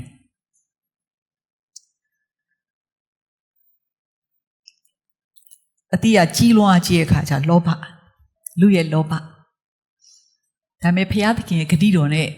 ပြန်ရှင်တွဲပြီးတဲ့အခါကျတော့ပြန်ပြီးဆင်ခြင်ပြီးတော့ကိုပြန်ပေးနိုင်တယ်ဖခင်ကောင်းကြီးပေးပါတယ်နော်ဆိုတော့ပေးပါတချို့ကပြောတယ်အိုးသီးပေးလိုက်ရင်ကျမတို့တစ်လလုံးဘယ်လိုလုပ်စားမလဲအိမ်ငါးကားတွေပေးရအောင်မယ်ဟုတ်လားအခုဒီကောင်လိပ်ပတ်လဲသွားတဲ့အခါကျရင်နှစ်တိုင်းအိုးသီးပေးနိုင်တယ်ဒါတစ်ပတ်လဲသွားတယ်အေးအစစ်စစ်ပေးနိုင်တဲ့အိုးသီးမပေးနိုင်ကြအကြောင်းမရှိဘူးအိုးသီးပေးတဲ့အခါကျရင်အိုးသီးအတွက်ကိုပေးစေအဲ့တစ်လအတွက်ကိုသုံးဖို့ပစံရှိတယ်နော်ဆိုတော့အိုးသီးပေးပါလို့အကျိုးမရုပ်ဘူးဖခင်သခင်နဲ့ဆိုင်တဲ့အရာကိုဖခင်သခင်ကိုပေးလိုက်ဘာလို့ဆိုဖခင်သခင်အရှိမနှုတ်ကပတ်တော်မှာပြောထားတယ်လေအိုးသီးဟာ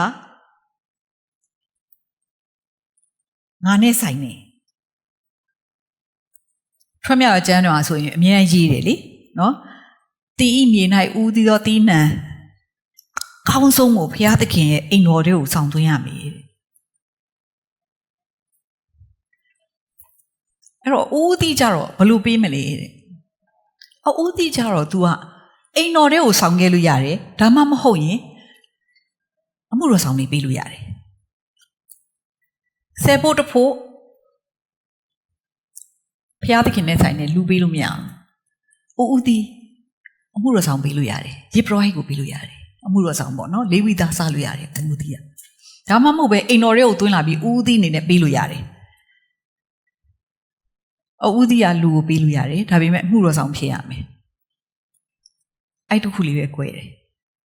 ဆိုတော့အမှုတော်ဆောင်ကလည်းရရှိတဲ့အခါမှာဦးသီးကိုရတဲ့အခါမှာဒီလူအတွက်ကိုဆုတောင်းပေးပါသူ့ရဲ့ဆုတောင်းခြင်းကိုဘုရားသခင်ကနားညောင်းပြီးတော့ကောင်းကြီးပေးပါဖြစ်တယ်နော်